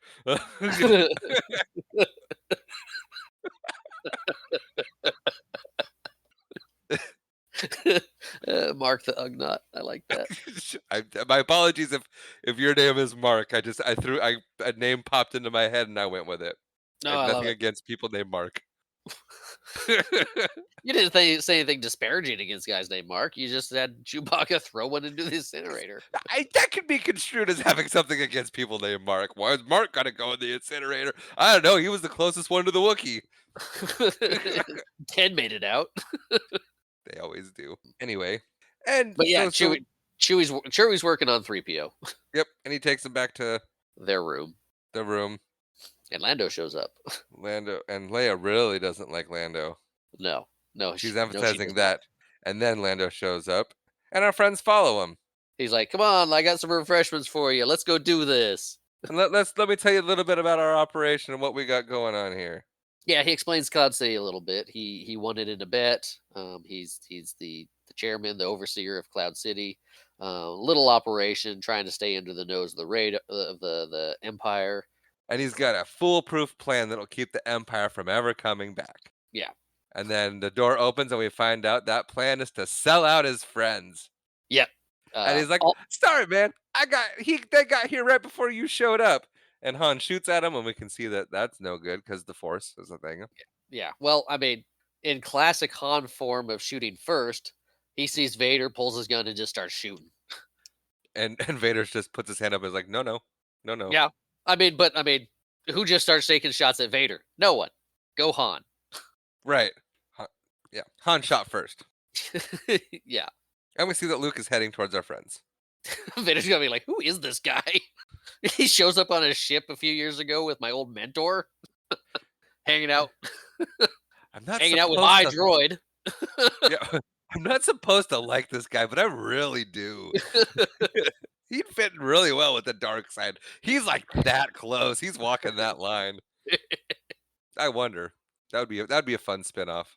Like alternate reality to like explore like what if Vader and Han talked, made a deal. Yeah, they've got Han, they have a what if Star Wars show like they do with Marvel. that would be cool to see what if Han Solo started working for Darth Vader. Yeah, That'd be or interesting. or stayed in the Empire. I mean, because he was at the training for a while, Yeah. which is why he knows the protocols and stuff. Anyway, Chewie is trying to fix C-3PO. Gets his head back on, puts it on backwards, but he gets him to talking. Yeah, and we find out the last thoughts going through 3PO's mind was like, "Oh no, the Empire's here. I gotta tell my friends. Wait, I've been shot." Yeah. And And then we get Han being tortured. yeah. Which I, it's not funny, but it is funny because It's when he gets back, they're like, "Oh," Leia's like, "I'm so sorry." He's like, "They didn't even ask me anything. Didn't ask any questions. It just hurt me."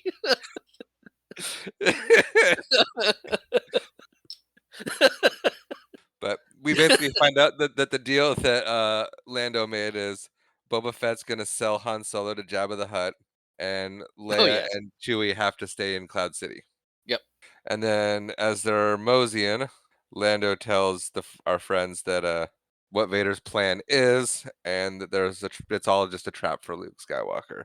yeah, yeah. He's like, he doesn't really even want Han. He doesn't even really want you. He wants some guy named Skywalker. They're like, Luke.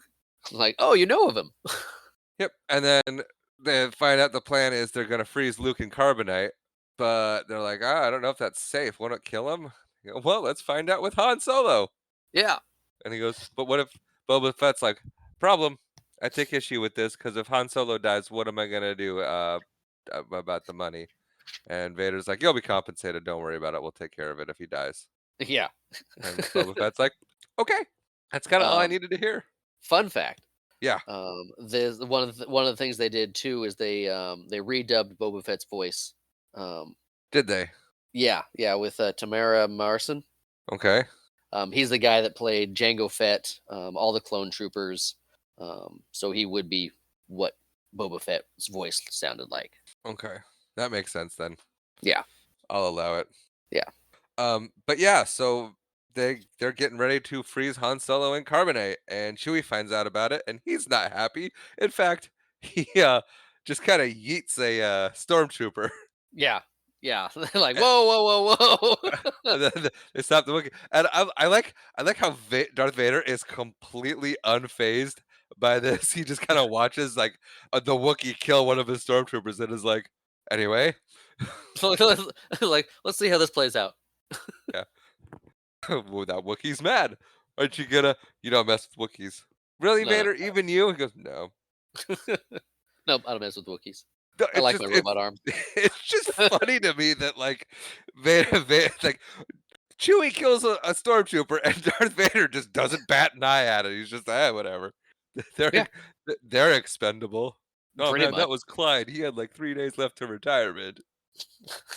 You don't retire from the Empire. "He just did.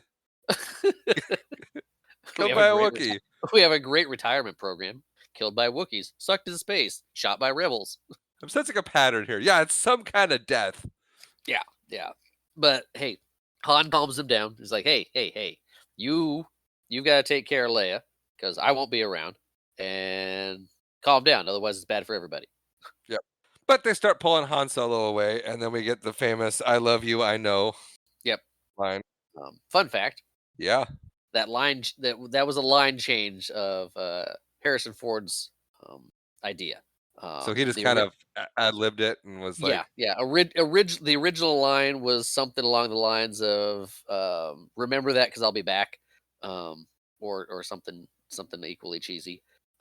He's like, "No, that's not what Han Solo would say. He's cool. It'd be something like, yeah, I know." "Alright." He's been that way the whole movie. He's like, "You like me." You're like, "I'm scruffy. You like me. You like me. You really do. I know you do." And it's Yeah. like, "I love you. Yeah, I know you do. Told you." Yeah. "I told you. I know you did." So yeah, that was a Harrison Ford ad lib for that line, and it's one of the standout lines in the series. Yeah. So then they freeze him, Yep. and they push him over. Yeah, and Number C-3PO gets a number look at him. And he's like, "Oh, look at that carbon freezing. If he survived the freezing process, he should be well preserved and safe." Yeah. Giving And us then a little bit Lando of exposition. Yep, and then Lando goes over and checks his vitals. He goes, "Yep, everything is functioning properly. It was a complete success." And like, "All right, cool. Well, it's all ready for Luke. Take the Wookiee and oh, Luke's here. Yeah, Luke shows up, and then Take the Vader's Wookiee like, into "All right, peace. take the girl and the Wookiee and put him on my ship." And Lando's like, "That's not the plan." And Vader's like, "Dude, I do whatever I want. What are you talking about? Plan? You're lucky. This is all I'm doing. Yeah. I can kill you and You're do lucky whatever. I'm leaving you here. You're lucky you're not joining that stormtrooper." Do you want to be a stormtrooper? Anyway, we got Luke Uh, sneaking around. yeah, I was gonna say another fun fact too. At this point it was Harrison Ford was unsure if he was coming back for the next movie. Yeah, Yeah, he in his opinion he thought Han Solo had run his course and that he should probably die at this point, and he wasn't sure if he would come back. So that's why they kind of left it and they weren't ambiguous. sure they weren't sure either, so they're like, "Let's put him in carbonite and see what we come up with." Yeah, well, because George Lucas like, no, you're coming back. Han Solo will be in the next movie, and and Harrison Ford's like, well, maybe you kill him, a good story point, and the loss and everything. It's like, no, so No, they left it here in this. No, otherwise we don't have a love story. yes, Anyway, Luke is sneaking around, and Lando is up to something. yeah. Lucas sneaking around. He's sneaking around briefly, and then he starts shooting things. Yeah, but then he runs into his friends, and Leia's like, "It's a trap." Not in that voice, but she is not Admiral Akbar. Yeah, and by run into their friends, they get kind of caught in the crossfire, and she yells, "Luke, it's a trap! Run!" It's not like they have a conversation; it's in passing. Yeah, no, she The way you said she it, I'm like, they didn't have a conversation. They kind of yelled at each other. Yeah, she yells it from across the room, giving up his position, and he's like, "Oh, it's a trap. I'm gonna fall for it anyway." It's like And he that doesn't matter. does. I'm here to save you. And he meets Vader face to face, and we get a lightsaber battle. And the lightsaber battles in this aren't great. It's better than New Hope. It is better than New Hope. Still not perfected. So it's to be fair, Luke hasn't trained long with a lightsaber. He's just swinging that thing, Right. It- and I'm not. Vader's I'm not and saying Vader's that toying with him. Vader's toying with him. Yes, it's like it reminds me of Firefly when Mal gets into in Shindig when he gets into this he hits the guy and like, all right, we're gonna have a duel with swords, and he's swinging it around and making smart quips, and the guy he's supposed to be working for is like, he thinks he's doing well, doesn't he? Warwick. Well, this won't take long. Same kind of thing. No, I'm not saying that they did a bad job with the lightsaber battles. I'm just saying Luke is not. Luke's been doing this for like a week, maybe longer, couple months, Yeah, but he's it's never battled anybody. the time on Dagobah is roughly determined to be about 5 to 8 weeks, almost 2 months. Okay, yeah, but I mean, still, before that, he was just hitting things that were shooting at him. This is his first time going against a person. Right, right. This is his first time just kind of Yeah, so it's not a going for great it. battle because it wouldn't be a great battle. Oh, okay. It's the distinction between bad cop and bad cop. Yes. Like, it's not a great lightsaber battle because the skill level is just not there, and it Right, wouldn't be there. It's yeah, right, right. very He's a much moisture farmer with no fighting experience right, and who's Darth just been Vader is trained a in the lab. Jedi is a Sith Lord, and who's just like, "I can't kill him because Right. he's gonna The get plan is good." the plan is I need him, so I just gotta toy with him. Well, look at you, you're doing well. Ha ha "Oh, ha. oh, no. Oh, oh, look at you go. I could kill you right now." You grateful little whelp. Anyway, so Lando is up to something, and his plan comes to fruition. He betrays the Empire, tells his buddy to tie up all the stormtroopers up in the tower, releases Chewie, and that always gets him killed Yeah, yeah, he releases Chewie and Chewie grabs him. by the neck. Yeah, and Leia's like, "Good, choke him out." Yeah, no, Leia's here for it. Leia's like, "Yep, yep," and he goes, "No, I need to tell you stuff," and they're like, "I don't really care about your stuff." You betrayed us. It's like, wait, there's still a chance to save Han. They're like, oh, let go of him, Chewie. Go, let's go. Yep, Because he tells them where Boba Fett's ship is. yep. So they go after Han, but we see that they're too late. Boba Yep, Fett is we already see. taking Han to sell him out to Jabba the Hutt. Yep, Boba Fett has loaded him up onto his ship, the Slave One, and they take off. Yep, and now we are back to the light Luke and Vader. And Like then Luke and Vader. Luke falls into the chamber, and Vader's like, "Ah, too easy," and then pushes the button to freeze him, and we see Luke go whew, Yep, he spring out uses of a force there. jump. Yep, Huzzah! Which we see those force jumps again in Episode One. we do. And then Force hops. Vader notices that he's not in there, looks up and goes, "Ah, impressive. Good for you, dude. Maybe you're not as hopeless as I thought." That's good. I didn't want this to be too easy because then it wouldn't be a good sell to the Emperor to keep you alive. Yeah. No, let me train him. He knows nothing, but I got this. It's like it might be better just to kill him. No, no, no, no, no. It's the son of Skywalker. We got Yep. to do something with him. But Put then him we to get more reception. lightsaber fighting, and Vader's really holding back. He is, And and then he then starts throwing things at him. and not yet. He falls off the thing.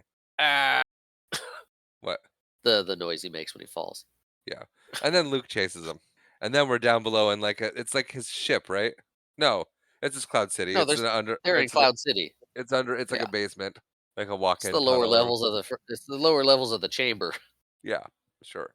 And then he starts throwing things at him. Yeah, sure. And then Luke's just swinging wildly like it's his first time playing baseball. Yeah. So this adds to the lightsaber theory that the lightsabers have an edge and not just a hollow a whole light point, that it's more that lightsabers are actually bladed. So they have an edge that you can cut and hit with, but also if you're doing it right and you don't want to like slice through somebody, you can or something, you can bounce it with more of the flat edge. Um, which is why he's not slicing through all this stuff that comes flying at him. He's knocking it out of the way. There's sparks and stuff because it's a lightsaber hitting things, but he's hitting it with the flat edge, not the knife edge of it. And you can't really tell that because it's all a big glowing monstrosity of plasma energy. Sure. But Awesome still. there's a theory that somebody's put out there that lightsabers have the cutting edge and a flat edge, which um, equates or accounts for the the bounce back on some items and some things when they hit instead of just slicing them in half Ah, like a laser sword would. yes. Anyway, he breaks a window and Luke gets sucked out the window. Fun fact: Yes. this is the only stunt that Mark Hamill did not do himself.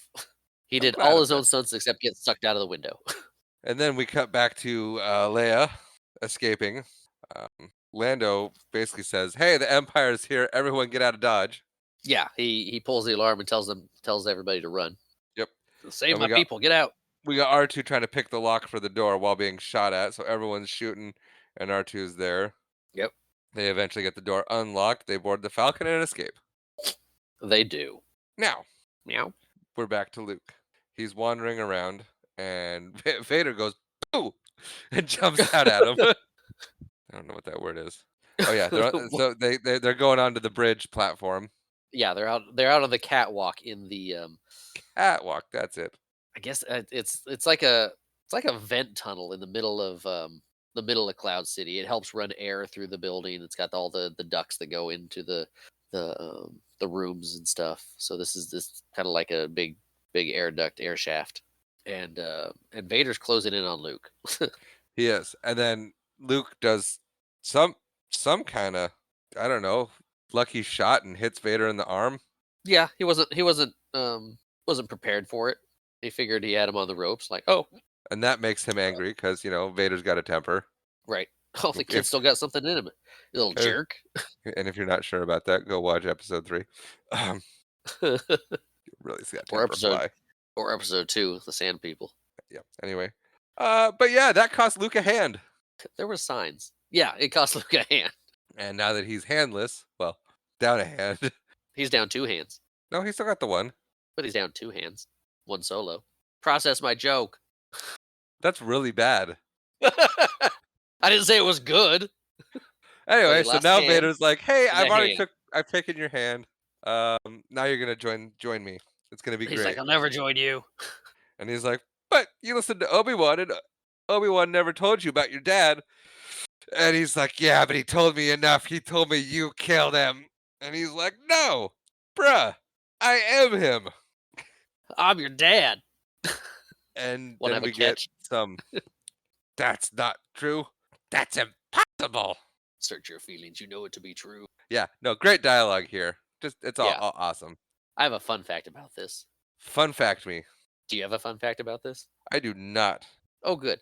In the script for this movie, Yeah? the line was, "Obi-Wan never told you what happened to your father," and he's like, "You know, he told me enough, he told me you killed him," and the line is, "No, Obi-Wan killed your father." That was the line in the script, because they didn't want the surprise getting out, the reveal, and Mark Hamill said in interviews, he's reading it, he's like, "That is a heck of a twist if that's accurate. That'd be insane. His mentor killed his father and now is training him," and it's like, "Oh, man, that's mind-blowing." And the director came to him before filming the scene because he needed Mark to know what the line was so he could play it right. And he's like, he sat Mark down. He's like, "There's only 2 people besides you who will know this: myself and George Lucas. So if this leaks, we know where to go to." And Mark Hamill was like, he's like, oh, okay. I gotta sit on this for how long?" And he had to sit on it for like 3 months Oh, man. because they did the scene, they did the ADR, so eventually James Earl Jones had to know too. But yeah, he was stressing the whole time. He's like, "I can't tell anybody. I can't say anything. I can't blow this."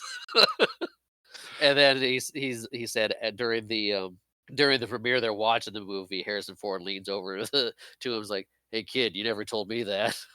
So he kept it under wraps. But yeah, the original the sneaky line was Obi-Wan killed your father. So That would have been cool, though. yeah, I mean, uh, the way Obi-Wan always says it. Well, Vader did kill your father from a certain point of view. Like, yeah, I get it. Vader, the Anakin ceased to be, and Vader took over. Also, from a certain point of view, Obi-Wan killed him and left him in Mustafar to burn in a lava lake. Yeah. So Which we'll get into episode 3 later, but that, like, oof. But no, it just yeah, no, you talking about the leak. Remember The Simpsons, where it's one of those flashback episodes, Yeah, I and remember the Homer, exact episode you're talking about. you do? No. Oh, I thought you did. Where they go see The Empire Strikes Remember Back, the and remember The Simpsons with 300 episodes? Okay, they go to there's see like Empire Strikes Back. 800 episodes. Yeah, they go see The Empire Strikes Back. They're like, it's opening night, and Homer walks out, and he's like, "Man, Darth Vader is Luke's father. I can't believe that." To a line full of people just waiting, like, "Oh, come on, man." And I'm sure that happened. But yeah, Oh man, could you imagine getting that ruined for you? that was huge. Well, and later after James Earl Jones had finally done his lines before the movie went out, he thought Vader was lying. Like he in uh, he mentioned in Big Bang Theory. He's like, I thought I was lying. Oh, nice. Yeah, yeah. He thought he was lying, and then when they got to Return of the Jedi, started reading his lines, he found out it was true. He's like, man. But yeah, originally he thought he was lying to trick Luke, and mess with him. Nope. Nope, it's his dad. Yep. But now he's really leaning in hard to get him to join, and instead Luke just kind of falls off the. You He's like, "No, I am your father. You wanna have a catch?" He's like, "Fine, catch me." And jumps. That's funny Yeah, yeah. And because Vader looks down the pit, it's like, "Well, crap." join me or die. Well, he died, Yeah. and Luke falls for a long time, Yeah, he does. and that's a good angle on that duct to like slope enough to where he kind of. Yeah, he kinda forced himself in there, Yeah. I wonder if that would work. using the force to pull yourself to a chute. Yeah. No, Or falling that far, landing on a slide and being okay. that one. Like, Okay. could you like hit something that angles just enough to where you wouldn't splat, you would just slope and slow down? I think you would have to kind of, like, back up if you're falling and you hit it as it like it was a wall almost, just ever so slightly, and then it curved, Yeah. possibly? We need Mythbusters back. Oh, yeah. Yeah, we do just for that. Who's gonna Or try? or somebody that knows physics pretty well. Does that seem possible? If you're a physicist, please feel free to write us in on if that's possible. Watchitbropodcast@gmail.com. Thanks. Anyway, so yeah. So he ends up fine ish, still missing a hand. But uh yeah, he's in the ducting system, and the ducting system's like, hey, you're not supposed to be in here. And it opens up and drops him. Yep. And you can see his hand fall when it drops him, That's cool. I missed hand it. of the lightsaber.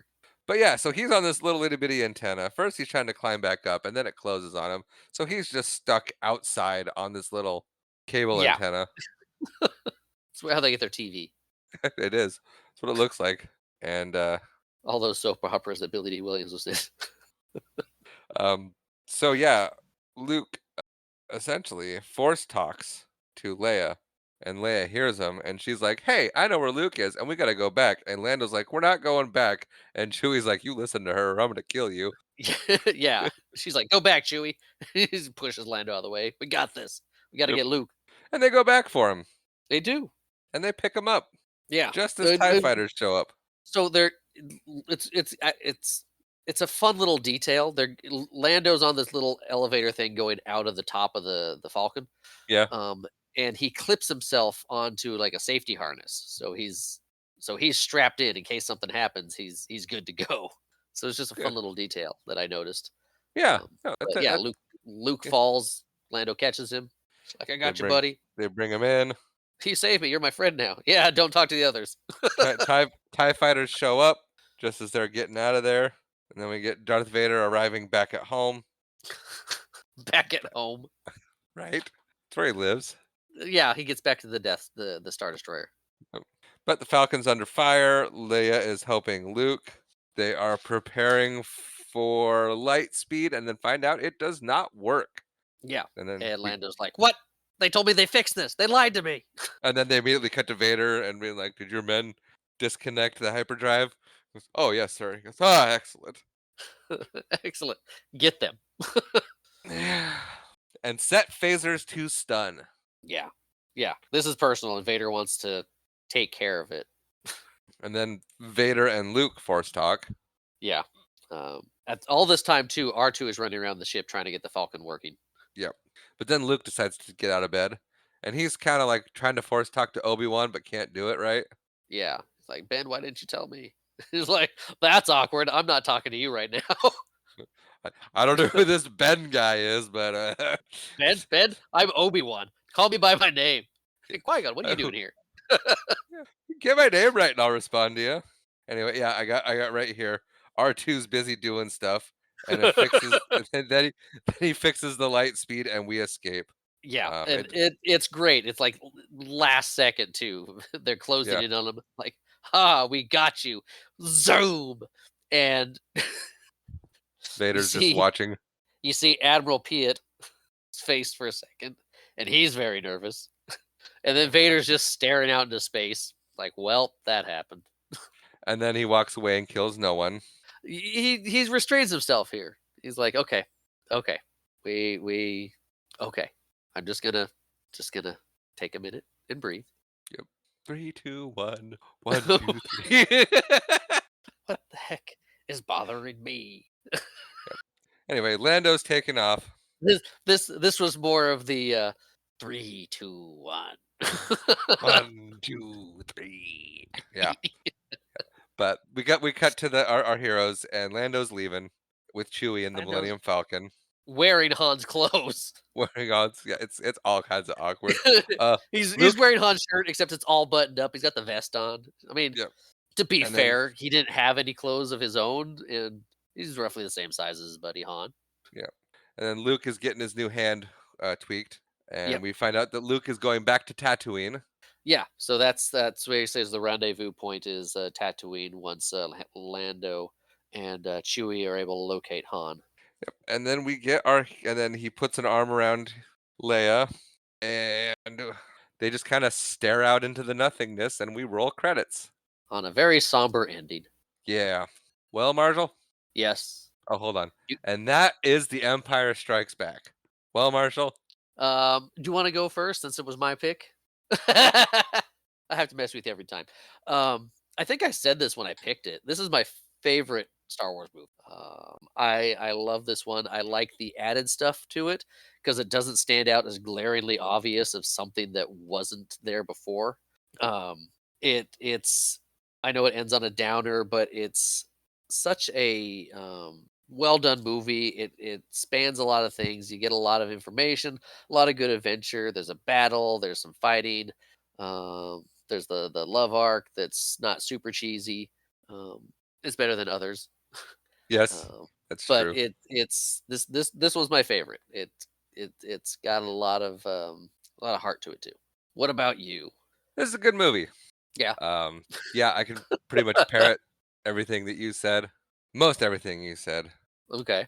Um, I like the expansion of the story, the expansion of the characters, the expansion of everything. I didn't enjoy it as much as I enjoyed New Hope. Okay. Um, I think out of the original trilogy, this is my least favorite. Really? I thought the Hoth scene at the beginning dragged on for far too long and was boring. I found myself waiting for this movie to be over more than excited for it. Okay. So I don't hate it, but I'm like it's okay. I mean, you need to watch it in between 1 and 3. It's important for the story and everything. It's essential, I but mean, it's it is a quintessential sequel movie. It doesn't work without the first one, really. yeah, and the third one doesn't work without the second one. Right. So it's like it's definitely a cohesive trilogy, and it's essential to it. But it's the one I enjoy the least out of it. Like the Yoda scene, introduction to Yoda is probably my favorite character introduction of Star Wars. Yeah. Um, there are some there are some great scenes in this movie, but overall, it missed a lot of times for me. Okay. So it's like, yeah, not my favorite, Okay. but still had fun with it. Uh, Um, but I guess but since we're talking, what? I was gonna say, but you get what I mean about the the extra stuff. It doesn't stand out as glaringly weird. No, all the extra stuff, I couldn't tell. It was seamless. I couldn't tell where Yeah. extra stuff was added and where it wasn't. Where with New Hope you get McCulkey and this weird little weird little head bob from Han Solo, or the scene with Jabba. Yeah, Um, weird so, ones like that. So I saw recently a fan edit of that Jabba scene where they didn't put Jabba the Hutt there. They made it one of those holographic things. That would have been great. And that would work so much better. You wouldn't have that weird jostle effect because he could have walked around this whole little holographic platform with the Jabba the Hutt there, and still had the scene.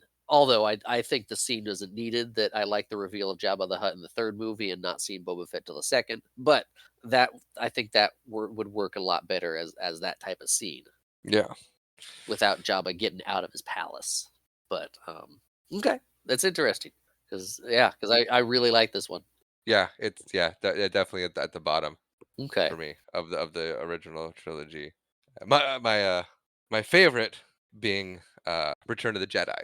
because of the Ewoks. I I liked it. I liked. I mean, we'll get into it next time. Okay, So that's fair. yeah, I mean, everybody's got their favorite of the original trilogy. Um, yeah, I think my order. Yeah, we won't spoil anything. We know this is my favorite, right. so um, I mean, no one cares.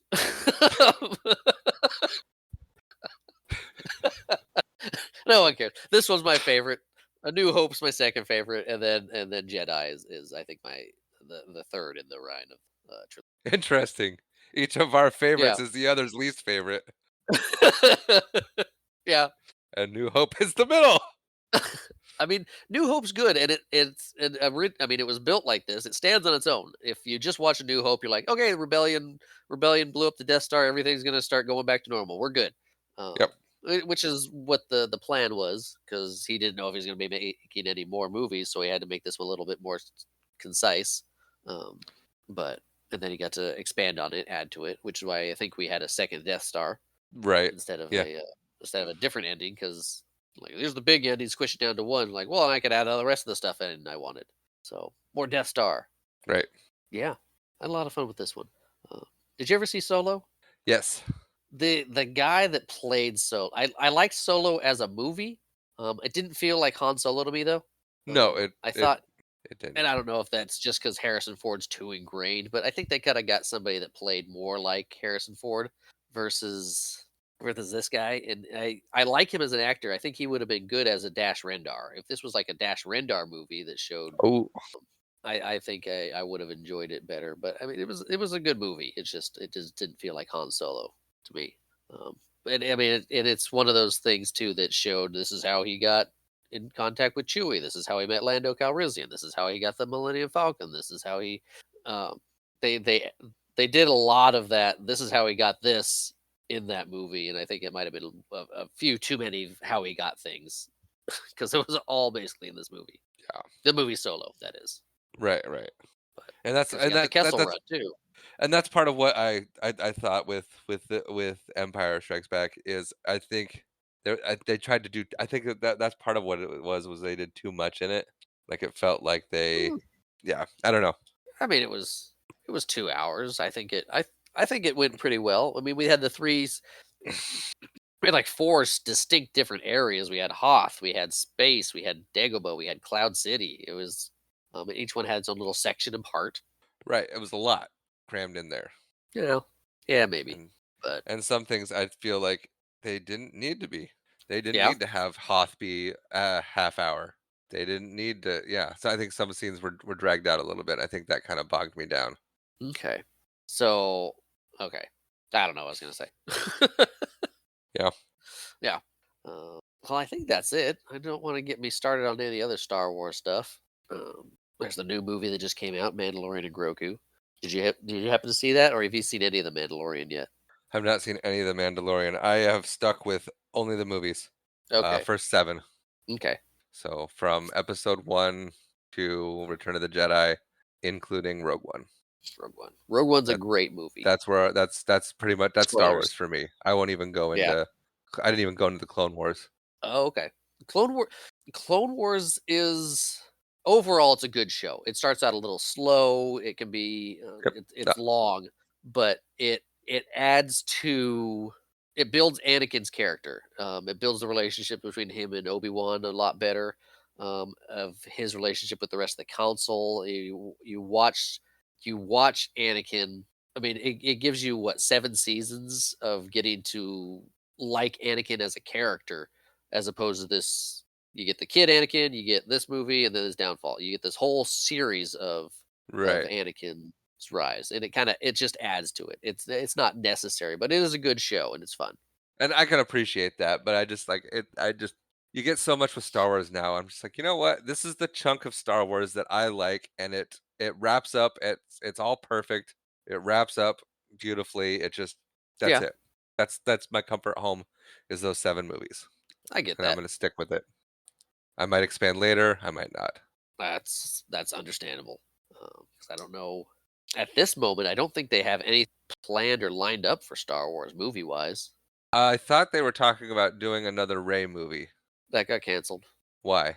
I don't know, but at the moment, the last movie they did was Mandalorian and Grogu, um, that just came out in theaters. Uh, And that I heard bad things about it. I I didn't hear bad things. I heard it's just like an extra long episode that probably didn't need to be in theaters. Um, and I liked Mandalorian and Grogu. The first 2 seasons are really good.